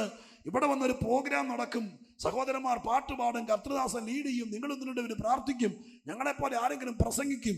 സ്വോത്രം 8-9 മണിയാകുമ്പോൾ ആശീർവാദം പറയും, വീട്ടിൽ പോയി കിടക്കും, നാളെ പിന്നെയും വരും. ഇതൊരു പ്രോഗ്രാമാണ്. പക്ഷെ ഇതിനിടയിൽ പല കാര്യങ്ങളും ദൈവം നമ്മളെ പഠിപ്പിക്കും. അത് വീട്ടിൽ പോയി പ്രാക്ടീസ് ചെയ്താൽ എന്ന് പറഞ്ഞാൽ മനസ്സിലായോ? ഈ സഭയെ പഠിക്കുന്നത് ജീവിതത്തിൽ പകർത്തിയാൽ സ്വർഗത്തിലെ ദൈവം അതുപോലെ തെളിയിക്കും. നിങ്ങൾ ശ്രമിക്കണം, ദൈവശബ്ദം ഉണ്ടാകും. എങ്ങനെ? നിന്റെ ഒരു വിഷയത്തിന് നടുവിൽ. ഇവിടെയൊക്കെ പറയുമ്പോൾ യോശുവ ചുമ്മാ കൂളായിട്ടിരിക്കാന്ന് വിചാരിക്കരുത്, ചങ്ക് കത്തിയിരിക്കുക. കാരണം അക്കരെ കിടന്നില്ലെങ്കിൽ ഇവിടെ കിടന്ന കാര്യം നടക്കുകയല്ല. ജനങ്ങളെല്ലാം കാത്തു നിൽക്കുക, എങ്ങനെ കിടക്കും എന്നുള്ളത്. അങ്ങനെ ഇരിക്കുമ്പോൾ ദൈവത്തിന്റെ സന്നിധിയിൽ അതിരാവിലെ, യോശുവയുടെ സ്വഭാവം യോശുവയുടെ പുസ്തകത്തിൽ നിന്ന് മനസ്സിലാക്കാം, അതിരാവിലെ ദൈവത്തിന്റെ സന്നിധി പോയിരിക്കും. അങ്ങനെ ഇരുന്നപ്പോൾ ആരാണ്ടും പ്രവചിച്ചതല്ല, അവന്റെ മനസ്സിനകത്ത് ഉറപ്പ് കിട്ടി, വിത്തിൻ 3 days ഈ കടമ്പ നമ്മൾ കടന്നിരിക്കും. ഞാൻ നിങ്ങളെ ചലഞ്ച് ചെയ്യുന്നു, ഒത്തിരി നാളായി പ്രാർത്ഥിക്കുന്ന ഏതെങ്കിലും വിഷയങ്ങൾ, പലരെ കൊണ്ട് പ്രാർത്ഥിപ്പിച്ചിട്ട് ഉത്തരം കിട്ടാത്ത വിഷയങ്ങൾ, അത് നിങ്ങൾക്കൊരു ഭാരമായി കിടക്കരുത്. ഈ പ്രാർത്ഥന കഴിയുമ്പോൾ നിങ്ങൾ അല്പസമയം ദൈവസന്നിധിയിൽ ആരുമില്ലാതെ ഒറ്റക്കിരുന്ന് പ്രാർത്ഥിക്കാൻ തുടങ്ങണം. അങ്ങനെ ദൈവസന്നിധിയിൽ പ്രാർത്ഥിക്കുമ്പോൾ പടിപടിയായിട്ട് നിങ്ങളുടെ പ്രാർത്ഥനയിൽ മാറ്റങ്ങൾ സംഭവിക്കണം. സ്തോത്രം. ഏകാഗ്രതയോടെ പ്രാർത്ഥിക്കുന്ന സമയത്ത് നിങ്ങളുടെ തലയ്ക്ക് മീതെ സ്വർഗം തുറന്നെന്ന് മനസ്സിലാകും. നിങ്ങൾ ഇരിക്കുന്നിടത്തെ അന്തരീക്ഷം മാറി വരും. ഇതൊക്കെ അനുഭവിക്കാൻ പറ്റും. സ്തോത്രം. ഭൂമിയിലിരുന്ന് അനുഭവിക്കുന്നവരുണ്ട്. സ്തോത്രം. ഹല്ലേലൂയ. അങ്ങനെയാണ് ദൈവത്തിന്റെ വചനത്തിൽ എഴുതിയിരിക്കുന്നത്. ഈ ഭൂമിയിലാ ജീവിക്കുന്നതെങ്കിലും ഈ ഭൂമിയിലിരുന്നുകൊണ്ട് അവിടുത്തെ കാര്യങ്ങൾ ആസ്വദിക്കാൻ പറ്റും. അതവിടെ എഴുതിയിരിക്കുന്നത്. എബ്രായ ലേഖനം 6-ാം അധ്യായം വായിച്ചേ. എബ്രായ ലേഖനം 6-ാം അധ്യായം. സ്തോത്രം. അതിന്റെ 4-ാമത്തെ വാക്യമാണെന്ന് ചോദിക്കുക. എബ്രായ ലേഖനം 6-ാം അധ്യായത്തിന് 4-ാമത്തെ വാക്യം. ഒരിക്കൽ പ്രകാശനം ലഭിച്ചിട്ട് സ്വർഗീയ ദാനം ആസ്വദിക്കുകയും പരിശുദ്ധാത്മാവിനെ പ്രാപിക്കുകയും ദൈവത്തിന്റെ നല്ല വചനവും വരുവാനുള്ള ലോകത്തിന്റെ ശക്തിയും ആസ്വദിക്കുകയും. ആ വാക്ക് കേട്ടെ. മറ്റതൊക്കെ നമുക്ക് മനസ്സിലാവും. ഏതാ തുടങ്ങിയത്? എങ്ങനെയാ? ഒരിക്കൽ പ്രകാശം ലഭിച്ചിട്ട് സ്വർഗീയ ദാനം എന്ന് ഉദ്ദേശിച്ചത് രക്ഷയാണ്. സ്വർഗീയ ദാനങ്ങളല്ല, ഏകവചനമാണ്. അപ്പോൾ നമ്മൾ അതിനെ മനസ്സിലാക്കണം. രക്ഷയാണ് ദൈവത്തിന്റെ ദാനം. അത് ആസ്വദിച്ചു. പിന്നെ പരിശുദ്ധാത്മാവിനെ പ്രാപിച്ചു, അത് മനസ്സിലായി. പിന്നെ ദൈവത്തിന്റെ നല്ല വചനം. ഇതുപോലത്തെ ശുശ്രൂഷയിലേക്ക് ഇരിക്കും വചനം ആസ്വദിച്ചു. അടുത്തത് എന്താ എഴുതിയിരിക്കുന്നത്? വരുവാനുള്ള ലോകത്തിന്റെ ശക്തി ആസ്വദിക്കുകയും. നോക്കേ, വരുവാനുള്ള ലോകം എന്ന് പറഞ്ഞ ഏതാ? 3 ലോകത്തെ കുറിച്ച് ബൈബിൾ പറയുന്നു. ഒന്ന് പുരാതന ലോകം, അത് വെള്ളത്തിൽ മുങ്ങിപ്പോയി. സ്തോത്രം. നോഹയുടെ കാലത്ത് പുരാതന കാലം. 2 ഇപ്പോഴുള്ള ലോകം. അതാണ് ഇപ്പൊ നമ്മൾ നിൽക്കുന്നത്. ഇനി വരുവാനുള്ള ലോകമാണ് പുതിയ ആകാശവും പുതിയ ഭൂമിയും, സ്വർഗം എന്ന് പറയുന്നത്. അപ്പൊ ഈ ഭൂമിയിൽ ഇരുന്നുകൊണ്ട്, അങ്ങനെയല്ലേ വായിച്ചത്, വരുവാനുള്ള ലോകത്തിന്റെ ശക്തി ആസ്വദിക്കുക. വരുവാനുള്ള ലോകത്തിന്റെ ശക്തി ഇവിടെ ഇരുന്നുകൊണ്ട് അനുഭവിക്കുക. പറ്റുമോ? ചിന്തിക്കാൻ പറ്റുമോ? തലച്ചോറിനകത്ത് ഒതുങ്ങുമോ? ഇവിടെ ജീവിക്കുന്ന ഒരു വാടക വീട്ടിലായിരിക്കാം, മൺപുരയിലായിരിക്കാം, പക്ഷെ അതിനകത്തിരുന്നുകൊണ്ട് വരാനുള്ള ലോകത്തിന്റെ ശക്തി അനുഭവിക്കുന്നവർ 2000 വർഷമായി ലോകത്തിലുണ്ട്. ആ ലോകത്തിന്റെ ശക്തി അനുഭവിക്കുന്നവർ. നിങ്ങൾക്കിതെല്ലാം ഭയങ്കര കടിച്ചാ പൊട്ടാത്ത സംഭവമായിട്ട് തോന്നുന്നു എനിക്ക്. സ്തോത്രം. പക്ഷേ ആത്മീകത്തിൽ ചിലരെങ്കിലും മാറ്റിയെടുക്കാൻ പരിശുദ്ധാത്മാവ് ഈ പ്രാർത്ഥനയിൽ ആഗ്രഹിക്കുന്നത്, നിന്റെ വീട്ടിലിരുന്നുകൊണ്ട് സ്വർഗം അനുഭവിക്കണം. വരുവാനുള്ള ലോകം എന്ന് പറഞ്ഞാൽ ഏതാ? സ്തോത്രം. അടുത്ത സർക്കാർ വരുന്നതിനല്ലല്ലോ. ഈ ലോകം മാറിപ്പോകും, ഭൂമി കത്തിയഴിയും, ആകാശം കൊടുമുടുക്കത്തോടെ ഒഴിഞ്ഞു പോകും. എന്നിട്ട് ദൈവം ശില്പിയായി നിർമ്മിച്ച അടിസ്ഥാനമുള്ള നഗരമായ പുത്തനാം യെരൂശലേം എന്നറിയപ്പെടുന്ന ദൈവവും തൻ്റെ ഭക്തന്മാരും മാത്രം വരുവാനിരിക്കുന്ന ലോകത്തിൽ, ആ ലോകത്തിൻ്റെ ശക്തി ഇവിടെ ഇരുന്നുകൊണ്ട് അനുഭവിക്കും. ചുമ്മാ ഇരുന്നാൽ പറ്റിയല്ല, ഒറ്റക്കിരുന്ന് പ്രാർത്ഥിച്ചു നോക്ക്. ഇതൊക്കെ അനുഭവിക്കാം. ഒരു യോഗത്തിൽ വന്ന് നല്ല മനോഹരമായിരിക്കുന്ന സൗണ്ട് സിസ്റ്റവും നല്ല പാട്ടുകാരും കൊള്ളാവുന്ന ഒരു പ്രഭാഷകനും ഉണ്ടെങ്കിൽ നമുക്കിവിടെ ചിരിക്കുകയോ സന്തോഷിക്കുകയോ തുള്ളുകയോ ഒക്കെ ചെയ്യാം. അത് വേറൊരു കാര്യം. പക്ഷെ വീട്ടിൽ പോയി ഒറ്റയ്ക്ക് പ്രാർത്ഥിക്കുമ്പോൾ മൈക്കില്ല, പാട്ടുകാരില്ല, പ്രസംഗികരില്ല, പ്രവാചകരില്ല, നീയും ദൈവവും തന്നെ ഇരുന്ന് ഒരടച്ചിട്ട മുറിയിൽ പ്രാർത്ഥിക്കുമ്പോൾ ഇരിക്കുന്നിടത്ത് സ്വർഗം അനുഭവിക്കാം, ദൈവത്തെ അനുഭവിക്കാം. സ്തോത്രം. ആ ശക്തി ആസ്വദിക്കാം. അനുഭവിക്കുകയല്ല, ആസ്വദിക്കാൻ എഴുതിയിരിക്കുന്നല്ലേ. സ്തോത്രം. ഹല്ലേലൂയ. ആസ്വദിക്കാം. സ്വർഗം തുറക്കാം. ആത്മാവിന്റെ പ്രവൃത്തി കാണാം. കർത്താവ് ഇറങ്ങി വരും. ദൈവശബ്ദം കേൾക്കാം. ദൈവത്തിന് നിന്നെക്കുറിച്ച് പറയാനുള്ളത് നിന്റെ കാതിൽ കേൾക്കാം. ഇതൊക്കെ നടക്കണമെങ്കിൽ ഒരു വ്യത്യസ്ത പ്രാർത്ഥനക്കാരനാകണം. യേശുവിൻ്റെ പ്രാർത്ഥനയുടെ തുടക്കമാണ് ഞാൻ പറയുന്നത്. ഇങ്ങനെ പ്രാർത്ഥിച്ചപ്പോൾ ആളുകൾക്ക് മനസ്സിലായി, ചരിത്രത്തിൽ ഞങ്ങളുടെ റബിമാരാരും പ്രാർത്ഥിക്കുന്നത് പോലെ അല്ല യേശു പ്രാർത്ഥിക്കുന്നത്. അത് യേശു ആയതുകൊണ്ടാണ്. അതുകൊണ്ടാണ് ഞാൻ മറ്റു പലരെയും തെളിവിന് കൊണ്ടുവന്നത്. സ്തോത്രം. യോശുവയെയും പൗലോസിനെയും എഗസ്കേലിനെയും ദാനിയേലിനെയും എല്ലാം കൊണ്ടുവന്നത് യേശു തന്നെയല്ല. പലരും പ്രാർത്ഥിച്ചപ്പോൾ അസാധാരണമായ കാര്യങ്ങൾ നടന്നു. പലരും പ്രാർത്ഥിച്ചപ്പോൾ യേശു ഇറങ്ങി വന്നു. പലരും പ്രാർത്ഥിച്ചപ്പോൾ ആത്മശക്തി ഇറങ്ങി വന്നു. പലരും പ്രാർത്ഥിച്ചപ്പോൾ സ്വർഗം തുറന്നു. ഇന്ന് രാത്രി ഇത് കേട്ടിട്ട് ചിലരെങ്കിലും എന്നെ വളരെ ശ്രദ്ധിക്കുന്നുണ്ട്. നിങ്ങളെ ഓർത്ത് രാവിലെ മുതൽ ഞാൻ നിങ്ങളെ ശ്രദ്ധിക്കുന്നുണ്ട്. ഇതിനകത്ത് ചിലർ ഭയങ്കരമായിട്ട് ആത്മാർത്ഥമായിട്ട് ശ്രദ്ധിക്കുന്നുണ്ട്. നിങ്ങളെ ദൈവം നോക്കി വെച്ചിട്ടുണ്ട്. പരിശുദ്ധാത്മാവ് നിങ്ങളെ സഹായിക്കും. നിങ്ങൾ പ്രാർത്ഥിക്കാൻ തയ്യാറാകുമ്പോൾ ഒരു വ്യത്യസ്ത അനുഭവത്തിലേക്ക് ദൈവം നിങ്ങളെ നയിക്കും. പ്രാർത്ഥന ഫലിക്കാൻ തുടങ്ങിയെന്ന് നിങ്ങൾക്ക് മനസ്സിലാകാൻ തുടങ്ങിയാൽ നിങ്ങളുടെ ശക്തി ഇരട്ടിയാകും. നിങ്ങൾക്ക് പിന്നെ ഒന്നിനും പേടിയുണ്ടാകില്ല. എന്തും ചെയ്യാൻ ധൈര്യം ഉണ്ടാവും. പ്രാർത്ഥന ഫലിക്കുമെന്നൊരു ധൈര്യം നമ്മുടെ അകത്ത് വന്നാൽ, സ്തോത്രം, ആ ധൈര്യം അകത്ത് വന്നാൽ പിന്നെ നമുക്ക് എന്തും ചെയ്യാൻ ധൈര്യം ഉണ്ടാവും. സ്തോത്രം. ആ ധൈര്യം സാത്താൻ നമ്മളെ കൊണ്ട് ഇങ്ങനെ ചടങ്ങ് പ്രാർത്ഥനയ്ക്കകത്ത് നീ പ്രാർത്ഥിച്ചാൽ ഒന്നും ഭവിക്കത്തില്ല എന്ന് പറഞ്ഞ് വല്ലവരെ കൊണ്ടും പ്രാർത്ഥിപ്പിക്കാൻ വേണ്ടി മാത്രം പ്രേരിപ്പിച്ചിട്ടിരിക്കുന്ന ചിലരെ ഇന്ന് രാത്രി ഈ കേരള തമിഴ്നാടിൻ്റെ അതിർത്തിയിൽ നിന്ന് സ്വർഗം പൊക്കിയെടുക്കുക.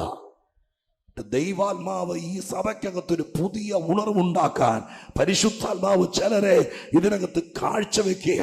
അങ്ങനെ നിങ്ങൾ ആരൊക്കെ തയ്യാറാകുന്നോ അവരെ എല്ലാം ദൈവം അനുഗ്രഹിക്കാൻ പോകുക. ദൈവം അതിന് വിശ്വസ്തനാണ്. യേശുക്രിസ്തുവിന്റെ ആദ്യത്തെ പ്രാർത്ഥന അതാ. ആ പ്രാർത്ഥനയ്ക്കകത്ത് തന്നെ ഗംഭീരമായ വ്യത്യാസമായി. എല്ലാ പ്രാർത്ഥനയും വിശദീകരിക്കാൻ താല്പര്യപ്പെടുന്നില്ല. 1-2 പ്രാർത്ഥനകൾ ഞാൻ വിശദീകരിക്കാൻ ബാക്കിയുള്ളത് പറഞ്ഞു വിടാം. യേശുവിന്റെ രണ്ടാമത്തെ പ്രാർത്ഥന, ലൂക്കോസ് എഴുതിയിരിക്കുന്ന രണ്ടാമത്തെ പ്രാർത്ഥന 5-ാം അധ്യായത്തിന്റെ 16-ാം വാക്യത്തിലാണ്. 5-ാം അധ്യായം. അവനോ നിർജ്ജന ദേശത്ത് വാങ്ങിപ്പോയി പ്രാർത്ഥിച്ചു കൊണ്ടിരുന്നു. നോക്കണേ, ഇവിടെ സ്തോത്രം, കുഷ്ഠം നിറഞ്ഞൊരു മനുഷ്യന് യേശുവിന്റെ അടുക്കൽ വന്ന കാര്യമാണ് 12-ാം വാക്യം മുതൽ പറയുന്നത്. അവൻ വന്നിട്ട് കർത്താവിനോട് ചോദിച്ചു, എന്നെ സൗഖ്യമാക്കാൻ നിനക്ക് മനസ്സുണ്ടോ? അപ്പൊ യേശു പറഞ്ഞു, എനിക്ക് മനസ്സുണ്ടെന്ന് പറഞ്ഞ് തൊട്ടപ്പോൾ അവന്റെ കുഷ്ഠം മാറി. ആരോടും പറയരുതെന്ന് യേശു പറഞ്ഞു. അത് കഴിഞ്ഞ് പുരുഷാരം ഈ വാർത്ത കേട്ടു. ഇത് ദേശത്തെല്ലാം പരക്കാൻ തുടങ്ങിയപ്പോൾ യേശു ഒറ്റയ്ക്ക് പോയിരുന്ന് പ്രാർത്ഥിക്കാൻ തുടങ്ങി. സ്തോത്രം. നിങ്ങൾ ശ്രദ്ധിച്ചേ ഞാൻ പറയാം, കേട്ടെ. ഞാൻ സാധ്യത എടുത്ത് കാണിക്കുക. യേശുക്രിസ്തു ശുശ്രൂഷ ആരംഭിക്കുമ്പോൾ ഒരു മനുഷ്യൻ വന്നിട്ട്, നിസ്സഹായനായ ഒരു മനുഷ്യൻ വന്നിട്ട് ചോദിച്ചു, കുഷ്ഠം നിറഞ്ഞ മനുഷ്യനെ അന്ന് സമൂഹത്തിൽ അടുപ്പിക്കുകയില്ല, വീട്ടിൽ കയറ്റുകയില്ല, പൊതുസ്ഥലത്ത് വരുത്താൻ അറിയുകയില്ല. അത്രയ്ക്ക് വേദപുസ്തകം വെറുക്കുന്ന രോഗമാണ് കുഷ്ഠം. വേദപുസ്തകത്തിന്റെ വ്യാഖ്യാതാക്കൾ പറയുന്നത്, ഒരു വീട്ടിൽ കുഷ്ഠരോഗി ഉണ്ടായാൽ അപ്പനാണെങ്കിൽ പോലും, യഹൂദന്റെ വീട്ടിലാണെങ്കിൽ അവനെ ആ വീട്ടിൽ നിന്ന് ഒരു പാളയത്തിലേക്ക് മാറ്റണം. പിന്നെ ഏതെങ്കിലും കാലത്ത് കുഷ്ഠം സൗഖ്യമാകാൻ സാധ്യത കുറവാണ്, തിരിച്ചു വരാൻ പറ്റുള്ളൂ. ബന്ധങ്ങളെ പോലും മുറിച്ചു കളയുന്നതാണ് കുഷ്ഠം. പാപത്തിന് നിഴലാണ്. ശരീരത്തിൽ വിരലുകൾ മുറിഞ്ഞു പോകുന്നുള്ളതല്ല. അപ്പനാണെങ്കിലും ആ ബന്ധം മുറിച്ച് പാളയത്തിൽ കൊണ്ടാക്കണം. നിയമം അത്ര കഠിനമാണ്. പാപത്തെയാണ് അതിനെ വ്യാഖ്യാനിക്കുന്നത്. പാപം ബന്ധങ്ങളെ പോലും മുറിച്ചു കളയും. എല്ലാം പരിഹാരം ഉണ്ടാക്കിക്കൊള്ളണം കേട്ടോ, എന്നൊരു വാക്ക് പറഞ്ഞെന്നുള്ളൂ. അപ്പൊ അങ്ങനെ ഇരിക്കുന്നൊരു മനുഷ്യൻ യേശു കരുണാമയനായെന്ന് അറിഞ്ഞിട്ട് കർത്താവിൻ്റെ അടുക്കലേക്ക് വന്നിട്ട് വിനീതമായി ചോദിച്ചു, എന്നെ ശുദ്ധമാക്കാൻ മനസ്സുണ്ടോ? യേശു പറഞ്ഞു, മനസ്സുണ്ട് എന്ന് പറഞ്ഞ് തൊട്ട മാത്രയിൽ അവൻ ശുദ്ധനായി, സൗഖ്യമായി. കർത്താവിന്റെ ശുശ്രൂഷ തുടങ്ങിയുള്ളൂ അല്ലേ? ഇവിടെ കേട്ട് ചില ദീനക്കാരൊക്കെ വന്ന് സൗഖ്യമായി. പക്ഷേ അക്ഷരികമായിട്ട് ഇവിടെ എഴുതപ്പെട്ടിരിക്കുന്ന സ്തോത്രം ആളുകളുടെ മേൽ അക്ഷരികമായിട്ട് കർത്താവിന്റെ പ്രവൃത്തി വെളിപ്പെടുകയാണ് ലൂക്കോസിൽ. അപ്പൊ അങ്ങനെ യേശു തൊട്ടപ്പോ കുഷ്ഠരോഗി സൗഖ്യമായി. ഞാൻ യേശു ദൈവമാണെന്നെല്ലാം ഞാൻ വിശ്വസിക്കുന്നു, അവന്റെ അധികാരത്തെ വിശ്വസിക്കുന്നു. പക്ഷെ ഈ ദൂത് നമ്മളിലേക്ക് കൊണ്ടുവരാൻ വേണ്ടി പറയുക. യേശു തൊട്ടപ്പോൾ ഒരാളുടെ ശരീരം സൗഖ്യമായപ്പോൾ, ശുദ്ധമായപ്പോൾ കർത്താവിന് തോന്നി മാറിയിരുന്ന് കുറെ പ്രാർത്ഥിക്കണമെന്ന്. അങ്ങനെയല്ല അവിടെ എഴുതിയിരിക്കുന്നത്. സൗഖ്യം കിട്ടുന്നതിന് ഓടി വന്നു. അവനോ നിർജ്ജനദേശത്ത് വാങ്ങിപ്പോയി പ്രാർത്ഥിച്ചുകൊണ്ടിരുന്നു. അപ്പൊ ഈ സംഭവത്തിന്റെ പശ്ചാത്തലത്തിലാണ് യേശുവിന്റെ രണ്ടാമത്തെ പ്രാർത്ഥന. അതിനർത്ഥം ഞാൻ നിങ്ങളോട് ഇങ്ങനെ പറയാം, ഒന്നും നടക്കാത്തത് കൊണ്ടല്ല നമ്മളിങ്ങനെ കൂടെ ഉപവാസം എടുക്കുന്നത്. നമ്മുടെ മനസ്സ്, ഞാൻ പറയുന്ന മനസ്സിലാകുന്ന നീ പരിശോധിച്ച് നോക്കി. നമ്മളെല്ലാ വെള്ളിയാഴ്ചയും വൈകുന്നേരം കഞ്ഞി കുടിക്കുള്ളൂ. കാരണം എന്താ? ഉപവാസമാണ്. കാരണം ഒന്നും നടക്കുന്നില്ല. ഒന്നും നടക്കാത്തതുകൊണ്ട് 365 ദിവസത്തിനകത്ത് 300 ദിവസം ഉപവാസമാണ്. പക്ഷെ യേശുക്രിസ്തു പ്രാർത്ഥിക്കാൻ തുടങ്ങിയത് എന്തൊക്കെയോ നടക്കാൻ തുടങ്ങി. യേശു കൈവച്ചപ്പോൾ ചിലത് സംഭവിക്കാൻ തുടങ്ങി. സംഭവിക്കാൻ തുടങ്ങിയപ്പോൾ പ്രാർത്ഥന മുറുക്കി. ഇത് തന്നെയാണ് ദാനിയേൽ ചെയ്തത്. 9-ാം അധ്യായത്തിൽ വായിക്കുന്നത് ഇങ്ങനെയാണ്: യെരൂശലേമിന്റെ സ്ഥിതി 70 ആഴ്ച കൊണ്ട് മാറ്റം വരുമെന്ന് ഒരു വാർത്ത, ഒരു ദൂത് പുസ്തകങ്ങൾ ഇരമ്യാവ് എഴുതിയിരിക്കുന്നത് പോലെ പുസ്തകങ്ങളിൽ നിന്ന് ഗ്രഹിച്ചു എന്നാണ് എഴുതിയിരിക്കുന്നത്. 9-ാമത്തെ അധ്യായത്തിനകത്തുണ്ട്. വാക്യം നോക്കിയേ. യെരൂശലേമിന്റെ ശൂന്യാവസ്ഥ. എത്ര വാക്യം നമ്മുടെ പറഞ്ഞു കൊടുക്കുക? 9:2 യെരൂശലേമിന്റെ ശൂന്യാവസ്ഥ 70 സംവത്സരം കൊണ്ട് തീരും 70 സംവത്സരം കൊണ്ട് തീരും എന്നിങ്ങനെ യഹോവയുടെ അരുളപ്പാട് ആ. യെരേമ്യ പ്രവാചകൻ ഉണ്ടായ പ്രകാരം ആ. ഒരു കാലസംഖ്യ പുസ്തകങ്ങളിൽ നിന്നും ഗ്രഹിച്ചു. അപ്പോൾ ഞാൻ ഉപവസിച്ചും രട്ടെടുത്തും വെണ്ണീറിൽ ഇരുന്നും കൊണ്ട് പ്രാർത്ഥനയോടും യാചനകളോടും കൂടെ അപേക്ഷിച്ചു കൊണ്ടതിന് എപ്പോഴാ ഞാൻ പ്രാർത്ഥിക്കാൻ തുടങ്ങിയ കരയാൻ തുടങ്ങിയത്? ജീവിതത്തിൽ ഒരിക്കലും വിടുതലില്ല എന്ന് കേട്ടപ്പോഴല്ല, എനിക്കൊരു വിടുതൽ കിട്ടുമോ ഇല്ലയോ എന്ന് അറിയാനല്ല. ഞാൻ അറിഞ്ഞു. എന്തറിഞ്ഞു? യെരൂശലേമിനൊരു വിടുതലുണ്ട്, ഇനി താമസിക്കത്തില്ല. 70 ആഴ്ച കൊണ്ട് വിഷയത്തിന് പരിഹാരം വരുമെന്നൊരു അറിവ് കിട്ടിയപ്പോൾ അന്ന് വരെ പ്രാർത്ഥിച്ചതിനേക്കാൾ അധികം ദൈവത്തിന്റെ സന്നിധിയിൽ പ്രാർത്ഥിക്കാൻ ആരംഭിച്ചു. വീണ്ടും ഞാൻ നിങ്ങളുടെ പ്രാർത്ഥനയെ കുറച്ചുകൂടെ ശക്തമാക്കുക. ഒന്നും നടക്കില്ല എന്ന് പറഞ്ഞതുകൊണ്ടല്ല പ്രാർത്ഥിക്കുന്നത്. പിന്നെയോ, ചില കാര്യങ്ങൾ നടക്കാൻ തുടങ്ങിയാൽ പ്രാർത്ഥന കൂട്ടിക്കൊള്ളണം. നിനക്കൊരു വിടുതലുണ്ട്, ഈ സഭയ്ക്കൊരു ഉയർച്ചയുണ്ട്, നിന്റെ കുഞ്ഞിനെ കുറിച്ച് ദൈവം കണ്ടിട്ടുണ്ട്. നിന്റെ കയ്യിലെ പണം കൊണ്ടല്ല സ്വർഗ്ഗം അവളെ പഠിപ്പിക്കാൻ പോകുന്നത്. ഞാൻ മാനിക്കുമെന്ന് നിനക്കൊരു ഉറപ്പിന്റെ ദൂത് കിട്ടിയാൽ അന്നേരം നീ പ്രാർത്ഥന ഇട്ടിട്ട് പോകരുത്. അങ്ങനെ ഒരു ദൂത് കിട്ടിയാൽ പ്രാർത്ഥന കൂട്ടണം. സ്തോത്രം ചെയ്യുന്നു. ഹല്ലേലൂയ. യേശുക്രിസ്തു ദൈവമാണ്, ദൈവത്തിന് പുത്രനാണ്, ദൈവത്തിന് ഇതൊക്കെ അറിയാം. എങ്കിലും കർത്താവ് കൈവച്ച മാത്രയിൽ ഒരുത്തന്റെ കുഷ്ഠം മാറി. അങ്ങനെ കുഷ്ഠം മാറിയപ്പോൾ സാധ്യത തെളിഞ്ഞു വരികയാ, ഒരവസരം ഉണ്ടാകുക, ദൈവപ്രവൃത്തി ആരംഭിക്കുക. അങ്ങനെ ആരംഭിച്ചപ്പോൾ യേശുക്രിസ്തു നിർജ്ജന പ്രദേശത്ത് പോയി മാറിയിരുന്ന് പ്രാർത്ഥിക്കാൻ തുടങ്ങി. നീ പ്രാർത്ഥിക്കുമ്പോൾ ചിലത് സംഭവിക്കാൻ തുടങ്ങിയാൽ, കൈപ്പത്തി പോലത്തെ മേഘം പൊങ്ങിയാൻ തുടങ്ങിയാൽ പ്രാർത്ഥന നിർത്തരുത്. അതിനെ പെയ്ച്ചിട്ടേ നിർത്താവൂ. നീ ഒതുങ്ങിപ്പോകരുത്.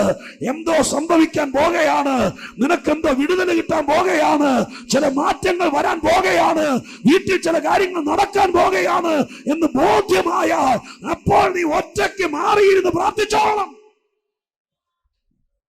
യേശുവിന്റെ പ്രാർത്ഥനാ രീതി തിരക്ക് കൂടുമ്പോൾ പ്രാർത്ഥന നിർത്തുകയല്ല, തിരക്ക് കൂടുമ്പോൾ പ്രാർത്ഥനയ്ക്ക് അധികം സമയം കണ്ടെത്തുകയാണ്. ഇത് രണ്ടാമത്തത്. ഇനി യേശുവിന്റെ ലൂക്കോസ് എഴുതിയിരിക്കുന്ന മൂന്നാമത്തെ പ്രാർത്ഥന 6-ാമത്തെ അധ്യായത്തിലാണ്. ആ കാലത്ത് അവൻ പ്രാർത്ഥിക്കേണ്ടതിന് ഒരു മലയിൽ ചെന്നു. 12-ാമത്തെ വാക്യമാണ്. ആ കാലത്ത് അവൻ പ്രാർത്ഥിക്കേണ്ടതിന് ഒരു മലയിൽ ചെന്ന് ദൈവത്തോടുള്ള പ്രാർത്ഥനയിൽ രാത്രി കഴിച്ചു. അപ്പൊ ഒരു രാത്രി യേശുവിന്റെ മൂന്നാമത്തെ പ്രാർത്ഥനയെ കുറിച്ച് എഴുതിയിരിക്കുന്നു. ആദ്യത്തെ പ്രാർത്ഥന യോർദാന്റെ തീരത്ത് വെച്ച് എല്ലാവരും കാണയാണ് പ്രാർത്ഥിച്ചത്. രണ്ടാമത്തെ പ്രാർത്ഥന ആരുമില്ലാത്ത നിർജ്ജന പ്രദേശത്ത് വെച്ചാ പ്രാർത്ഥിച്ചത്. മൂന്നാമത്തെ പ്രാർത്ഥന രാത്രി മുഴുവനുമാണ് പ്രാർത്ഥിച്ചത്. ഓരോ പ്രാർത്ഥനയ്ക്കും വ്യത്യാസമുണ്ട്. രാത്രി മുഴുവൻ പ്രാർത്ഥിക്കുകയാണ്. എന്താണ് പ്രാർത്ഥിക്കാൻ കാരണം? അവിടെ എഴുതിയിരിക്കുന്നു, ആ കാലത്ത് എന്ന് പറഞ്ഞുകൊണ്ടാണ് ആരംഭിച്ചത്. ആ കാലത്ത്. സ്തോത്രം. ആ കാലത്ത് എന്ന് പറഞ്ഞാൽ ഏത് ഏത് കാലത്താണെന്ന് അറിയണമെങ്കിൽ 11-ാം വാക്യം മുതൽ വായിക്കണം. അവരോ ഭ്രാന്ത് നിറഞ്ഞവരായി യേശുവിനെ എന്ത് ചെയ്യേണ്ടു എന്ന് തമ്മിൽ ആലോചന കഴിച്ചു. ആ കാലത്ത്. ഏത് കാലത്ത്? യഹൂദന്മാരെല്ലാരും കൂടി ഭ്രാന്ത് നിറഞ്ഞു. യേശുക്രിസ്തുവിനെ ദൈവം ഉപയോഗിക്കാൻ തുടങ്ങിയപ്പോൾ, കർത്താവ് ദൈവപ്രവൃത്തി വെളിപ്പെടുത്താൻ തുടങ്ങിയപ്പോൾ ചിലർക്ക് ഭ്രാന്ത് നിറഞ്ഞു. അപ്പൊ അന്നും ഇന്നും ഓർത്തോളണം, ഏതെങ്കിലും ഒരു നാട്ടിൽ ഒരു മനുഷ്യനെ ദൈവം ഉപയോഗിക്കാൻ തുടങ്ങിയാൽ അപ്പൊ തന്നെ സാത്താൻ ഈ യേശുക്രിസ്തുവിനെ പരിശുദ്ധാത്മാവ് കൊണ്ടാണ് നിറച്ചത്. സാത്താൻ പരിശുദ്ധാത്മാവ് കൊണ്ടല്ല, ഭ്രാന്ത് കൊണ്ടാണ് നിറച്ചത്. സ്തോത്രം. ഭ്രാന്ത് നിറഞ്ഞാൽ എന്തും ചെയ്യും. ചില ആളുകളെ അങ്ങ് വട്ടരാക്കി. നമ്മൾ ഈ നാട്ടിലൊക്കെ ചിലര് സ്തോത്രം ഇതൊക്കെ ചെയ്യുമ്പോൾ ഓർത്തുള്ള സാത്താൻ അവരെ ഭ്രാന്തരാക്കിയിരിക്കുക. അവർ ഭ്രാന്ത് നിറഞ്ഞവരായി. ഭ്രാന്ത് നിറഞ്ഞവരായിട്ട് യേശുവിനെ എന്ത് ചെയ്യേണ്ടു എന്ന് തമ്മിൽ ആലോചന കഴിച്ചു. അതിനർത്ഥം യഹൂദന്മാരുടെ ഇടയിൽ ഒരു ആലോചന ഉണ്ടായി, ഇവനെ എന്തെങ്കിലും ചെയ്തേ പറ്റൂ, വെറുതെ വിടാൻ പറ്റില്ല എന്ന് ചേർക്ക് തോന്നിയതല്ല, ചിലർ കൂടി തമ്മിൽ ആലോചിക്കാൻ തുടങ്ങി. ഇത് യേശു അറിഞ്ഞു.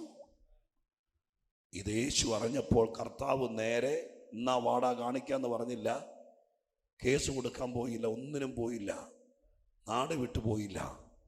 ഇതറിഞ്ഞപ്പോൾ യേശു പ്രാർത്ഥിക്കാൻ വേണ്ടി ഒരു രാത്രി മാറ്റിവെച്ചു. ഹല്ലേലൂയ. ഇന്ന് രാത്രിക്കാലം ഞാൻ മൂന്നാമത്തെ കാര്യം പറയാം. നിനക്കെതിരെ ചിലർ ഭ്രാന്ത് കയറുമ്പോൾ, നിനക്കെതിരെ ചിലർ സംഘം ചേരുമ്പോൾ, നിനക്ക് വിരോധമായി ചിലർ പ്രവർത്തിക്കുമ്പോൾ, ആ സമയത്ത് ദൈവത്തിൻ്റെ തിരുസന്നിധിയിൽ യേശുവിൻ്റെ മാതൃക സാധാരണ പ്രാർത്ഥനയല്ല, ഒരു രാത്രി മുഴുവൻ പ്രാർത്ഥിച്ചു. യേശുവിൻ്റെ നാമത്തിൽ ഇന്ന് രാത്രി സ്വത്രം മറ്റുള്ളവർ പ്രാർത്ഥിക്കാൻ പഠിപ്പിക്കാൻ കാരണം, ഇതുപോലെ പ്രാർത്ഥിച്ചൊരുവൻ ലോകത്തിൽ വേറെയില്ല. പ്രാർത്ഥന കൊണ്ടെല്ലാം നേരിട്ടവൻ വേറെയില്ല. കേസും കൊണ്ടും വഴക്കും കൊണ്ടും ഗുണ്ടായുസം കൊണ്ടും ഒളിപ്പോര് കൊണ്ടും തന്ത്രം കൊണ്ടും പണം കൊണ്ടും രാഷ്ട്രീയം കൊണ്ടും ഇവിടെ പലരും പലതും നേടുമ്പോൾ, എൻ്റെ യേശു പ്രാർത്ഥന കൊണ്ടാണ് സകലതും നേടിയത്. ഇന്ന് രാത്രി ഏത് വിഷയത്തെയും പ്രാർത്ഥന കൊണ്ട് നേരിട്ട ഒരു നായകനാണ് നമുക്കുള്ളത്. ആ കർത്താവിനെ ഇന്ന് രാത്രി ഞാൻ ഉയർത്തി കാണിക്കുന്നു. സ്വർഗത്തിലെ ദൈവത്തിന്റെ പുത്രനെ ഇന്ന് രാത്രി ഞാൻ ഉയർത്തി കാണിക്കുന്നു. സ്വർഗം പറയുന്നു, ഹല്ലേലൂയ, അവൻ പ്രാർത്ഥന കൊണ്ട് സകലത്തെയും നേരിട്ടു.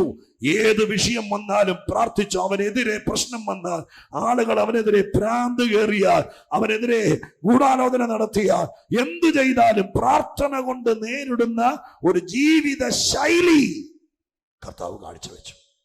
സ്വപ്രാനിൽ 3 ഞാൻ പറഞ്ഞു. ബാക്കി എല്ലാം കൂടി എന്താണെങ്കിലും പറഞ്ഞ് തീരെയല്ല. ഓരോന്നോടെ പറഞ്ഞ് ഞാൻ എൻ്റെ വാക്കുകൾക്ക് ഈ രാത്രി ഉപസംഹാരം കുറിക്കും. സ്തോത്രം. 7 പറഞ്ഞ് തീർക്കാൻ നോക്കിയാൽ ഒരു 9:30-10 മണിയാവും. നിങ്ങളൊരു 11 മണി വരെ ഇരിക്കുമെന്ന് എനിക്കറിയാം. പക്ഷെ എനിക്ക് ഒത്തിരി ദൂരത്ത് പോകേണ്ടതിൻ്റെ പേരിൽ അത്രയും പറയുകയല്ല. സ്തോത്രം. പിന്നെ എന്നെ പ്രസംഗിക്കാൻ പഠിപ്പിച്ച ആൾ പറഞ്ഞിട്ടുണ്ട്, മുഴുവൻ പറയാതിരിക്കുവാണെങ്കിൽ അടുത്ത കൊല്ലം വിളിക്കുമെന്ന്. സ്തോത്രം. അപ്പം ഇന്ന് ഞാൻ മുഴുവൻ പറയുന്നില്ല. ബാക്കി 2-3 വാക്കുകൾ പുറകിലിട്ടേക്ക്, കാരണം പറഞ്ഞാൽ തീരെയല്ല. അതുകൊണ്ട് ഓരോന്നോടെ നമുക്ക് പറഞ്ഞ് ഞാൻ അവസാനിപ്പിക്കാം. ആ മാതൃക കൂടി പറഞ്ഞ്, അത് 9-ാം അധ്യായത്തിൻ്റെ 17-18 9-ാം അധ്യായം അതിന്റെ 17-18 വാക്യങ്ങൾക്കകത്ത് എഴുതിയിരിക്കുന്നത് നോക്കി. എല്ലാവരും തിന്നു തൃപ്തരായി. ശേഷിച്ച കഷ്ണം 12 കുട്ടയെടുത്തു. അവൻ തനിച്ചു പ്രാർത്ഥിച്ചു കൊണ്ടിരിക്കുമ്പോൾ ശിഷ്യന്മാർ കൂടെ മതി. സ്തോത്രം. അതൊന്ന് പറഞ്ഞു വിടാം ഞാൻ. സ്തോത്രം പറഞ്ഞു വിടാം. 9-ാം അധ്യായത്തിൽ ഒരു പ്രാർത്ഥനയും കൊണ്ട് അതുകൂടെ ഞാൻ പറഞ്ഞേക്കാം കേട്ടോ. 9-ാം അധ്യായത്തിലെ 4-ാമത്തെ പ്രാർത്ഥനയാണ്. 5 അപ്പം കൊണ്ട് 5000 പേരെ പോഷിപ്പിച്ചതിന് ശേഷം എല്ലാവരും കൊട്ട നിറയ്ക്കുമ്പോൾ യേശു എന്ത് ചെയ്തു? പ്രാർത്ഥിച്ചുകൊണ്ടിരുന്നു. എന്ത് കാര്യം നടന്നാലും അതിൻ്റെ പുറകിൽ ദൈവസന്നിധിയിൽ പ്രാർത്ഥിക്കുന്നൊരു ശീലം അതവിടെ നിൽക്കട്ടെ. അടുത്തതോടെ പറഞ്ഞ് നിർത്താം. അതിന്റെ 28-ാമത്തെ വാക്യം. ഈ വാക്കുകളെ പറഞ്ഞിട്ട് ഏകദേശം 8 നാൾ കഴിഞ്ഞപ്പോൾ അവൻ പത്രോസിനെയും യോഹന്നാനെയും യാക്കോബിനെയും കൂട്ടിക്കൊണ്ട് പ്രാർത്ഥിപ്പാൻ മലയിൽ കയറിപ്പോയി. പ്രാർത്ഥിക്കുമ്പോൾ അവന്റെ മുഖഭാവം മാറി. മതി. ബാക്കി അത് മറുരൂപരുടെ പ്രാർത്ഥനയാണ്. ഈ പ്രാർത്ഥന ഇത് 5-ാമത്തെ പ്രാർത്ഥനയാണ് ലൂക്കോസിൽ എഴുതിയിരിക്കുന്ന. 5-ാമത്തെ പ്രാർത്ഥനയുടെ പ്രത്യേകത എന്താ? ഒരു മലയിൽ പോയിരുന്ന് പ്രാർത്ഥിക്കുക. അങ്ങനെ പ്രാർത്ഥിക്കുമ്പോൾ ആരാണ്ടരെയും രോഗം മാറിയെന്നല്ല, ആരാണ്ടരെയും കുഷ്ഠം മാറിയെന്നല്ല, യേശുവിൻ്റെ മുഖഭാവം മാറി. അപ്പം അതിനെ നിങ്ങൾ എഴുതി വെക്കുന്നെങ്കിൽ നിങ്ങൾ എഴുതി വെച്ചോ. പ്രാർത്ഥന തന്നെത്താൻ മാറ്റമുളവാക്കും. അവൻ്റെ മുഖം മാറി, സൂര്യനെ പോലെയായി, അവൻ്റെ വസ്ത്രം മിന്നുന്നത് പോലെയായി. ഞാൻ 5-ാമത്തെ കാര്യം പറയാം. പ്രാർത്ഥിച്ചാൽ നിങ്ങളുടെ ജീവിതം മാറും. നിങ്ങളുടെ ജീവിതത്തിൻ്റെ മാറ്റം ദൈവമായ കർത്താവ് ഇടയാക്കും. നിങ്ങളെ തന്നെ രൂപാന്തരപ്പെടുത്തും. നിന്റെ സ്ഥിതി മാറും, നിന്റെ വസ്ത്രം മാറും, നിന്റെ മുഖം മാറും, നിന്റെ അധികാരം മാറും. സ്വർഗത്തിൽ നിന്ന് ആള് വന്ന് നിന്നോട് സംസാരിക്കും. നീ നിൽക്കുന്ന സ്ഥലം മിന്നി ശോഭിക്കും. അങ്ങനെ എന്തെല്ലാം അവിടെ വ്യാഖ്യാനിക്കാമെന്നറിയാമോ? ഒരു ദിവസത്തെ പ്രസംഗത്തിൻ്റെ വഴി അവിടെയുണ്ട്. പക്ഷെ ഞാൻ അവിടെ നിർത്തുക. 6-ാമത്തെ പ്രാർത്ഥനയാണ് നമ്മൾ വായിച്ച 11-ന്റെ സ്തോത്രം 11-ന്റെ 1-ാമത്തെ വാക്യത്തിൽ വായിച്ചത്. അവൻ ഒരിടത്ത് പ്രാർത്ഥിച്ചുകൊണ്ടിരിക്കുകയായിരുന്നു എന്ന് പറഞ്ഞ് വായിച്ചത്. ഇനി ഏഴാമത്തെ കൂടി പറഞ്ഞു വിടാം. 22:42. 22:42 പറഞ്ഞ് ഞാൻ മടങ്ങി പോവുകയാണ്. 22:42 എന്താ എഴുതിയിരിക്കുന്നത്? തനിക്ക് മനസ്സുണ്ടെങ്കിൽ ഈ പാനപാത്രം എങ്കിൽ നിന്നും നീക്കേണമേ, എങ്കിലും എന്റെ ഇഷ്ടമല്ല നിന്റെ ഇഷ്ടം തന്നെ ആകട്ടെ എന്ന് പ്രാർത്ഥിച്ചു. ഇപ്പൊ ഞാൻ 7 പറഞ്ഞു, കടവിട്ടിട്ടില്ല കേട്ടോ. സ്തോത്രം. 7 പറഞ്ഞു, വിശദീകരിച്ചില്ലെന്നല്ലേ ഉള്ളൂ. ഏഴാമത്തെ പ്രാർത്ഥന ഗദസമന തോട്ടത്തിലെ പ്രാർത്ഥനയാണ്. അവിടെ കിടന്ന് ദൈവത്തോട് പ്രാർത്ഥിക്കുകയാണ്, കഴിയുമെങ്കിൽ ഈ പാനപാത്രം നീങ്ങിപ്പോണമേ. ബലഹീനനായി പ്രാർത്ഥിക്കുക. ആ സമയത്ത് സ്വർഗത്തിൽ നിന്നൊരു ദൂതൻ ഇറങ്ങി വന്ന് കർത്താവിനെ തൊട്ടു. പെട്ടെന്ന് ബലപ്പെട്ടു. ലൂക്കോസിൽ എഴുതിയിരിക്കുന്ന യേശുവിൻ്റെ 7 പ്രാർത്ഥന എല്ലാം വ്യത്യസ്തമാണ്. ഈ പ്രാർത്ഥനാ ജീവിതം കണ്ടപ്പോൾ ചിലർ ചോദിച്ചു, ഇതുപോലെ പ്രാർത്ഥിക്കാൻ ഞങ്ങളെ പഠിപ്പിക്കണം. സ്തോത്രം. ഞാൻ നിങ്ങളോട് പറയാം, ഒരനുഗ്രഹിക്കപ്പെട്ട പ്രാർത്ഥനാ ജീവിതം ഉണ്ടെങ്കിൽ നിങ്ങളെ പിൻപറ്റാൻ ചിലരെ ദൈവം എഴുന്നേൽപ്പിക്കും.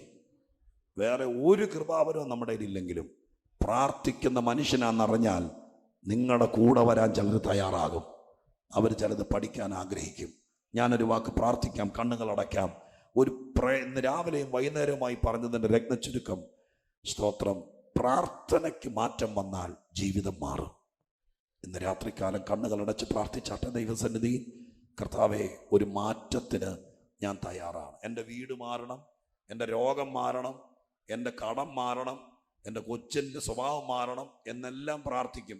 അതെല്ലാം നടക്കണമെങ്കിൽ എല്ലാം കൂടി ചേർത്ത് വെച്ച ഒറ്റ പ്രാർത്ഥന, എൻ്റെ പ്രാർത്ഥനാ ജീവിതം മാറണം.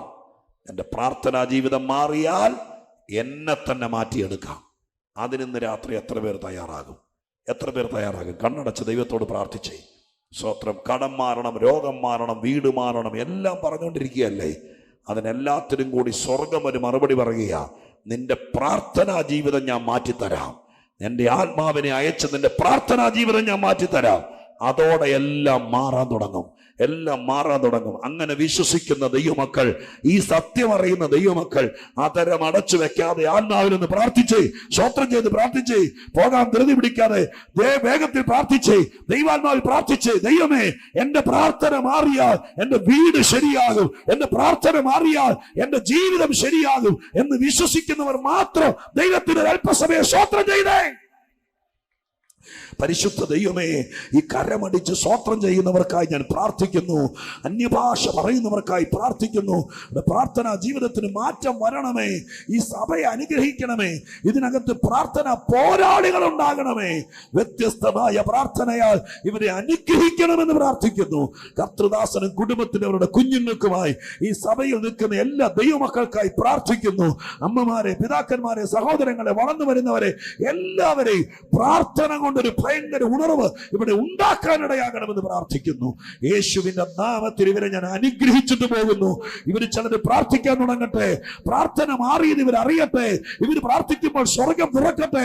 ഇവർ പ്രാർത്ഥിക്കുമ്പോൾ ആത്മപ്രവാഹം ഉണ്ടാകട്ടെ. ഇവർ പ്രാർത്ഥിക്കുമ്പോൾ ദൈവശബ്ദം മുഴങ്ങട്ടെ. ഇവർ പ്രാർത്ഥിക്കുമ്പോൾ ഇവരെ കുറിച്ചുള്ള വെളിപ്പാടുകൾ വെളിപ്പെടട്ടെ. ഇവർ പ്രാർത്ഥിക്കുമ്പോൾ വഴികൾ തുറക്കപ്പെടട്ടെ. ഇവർ പ്രാർത്ഥിക്കുമ്പോൾ ഇവരുടെ ജീവിതം മാറട്ടെ.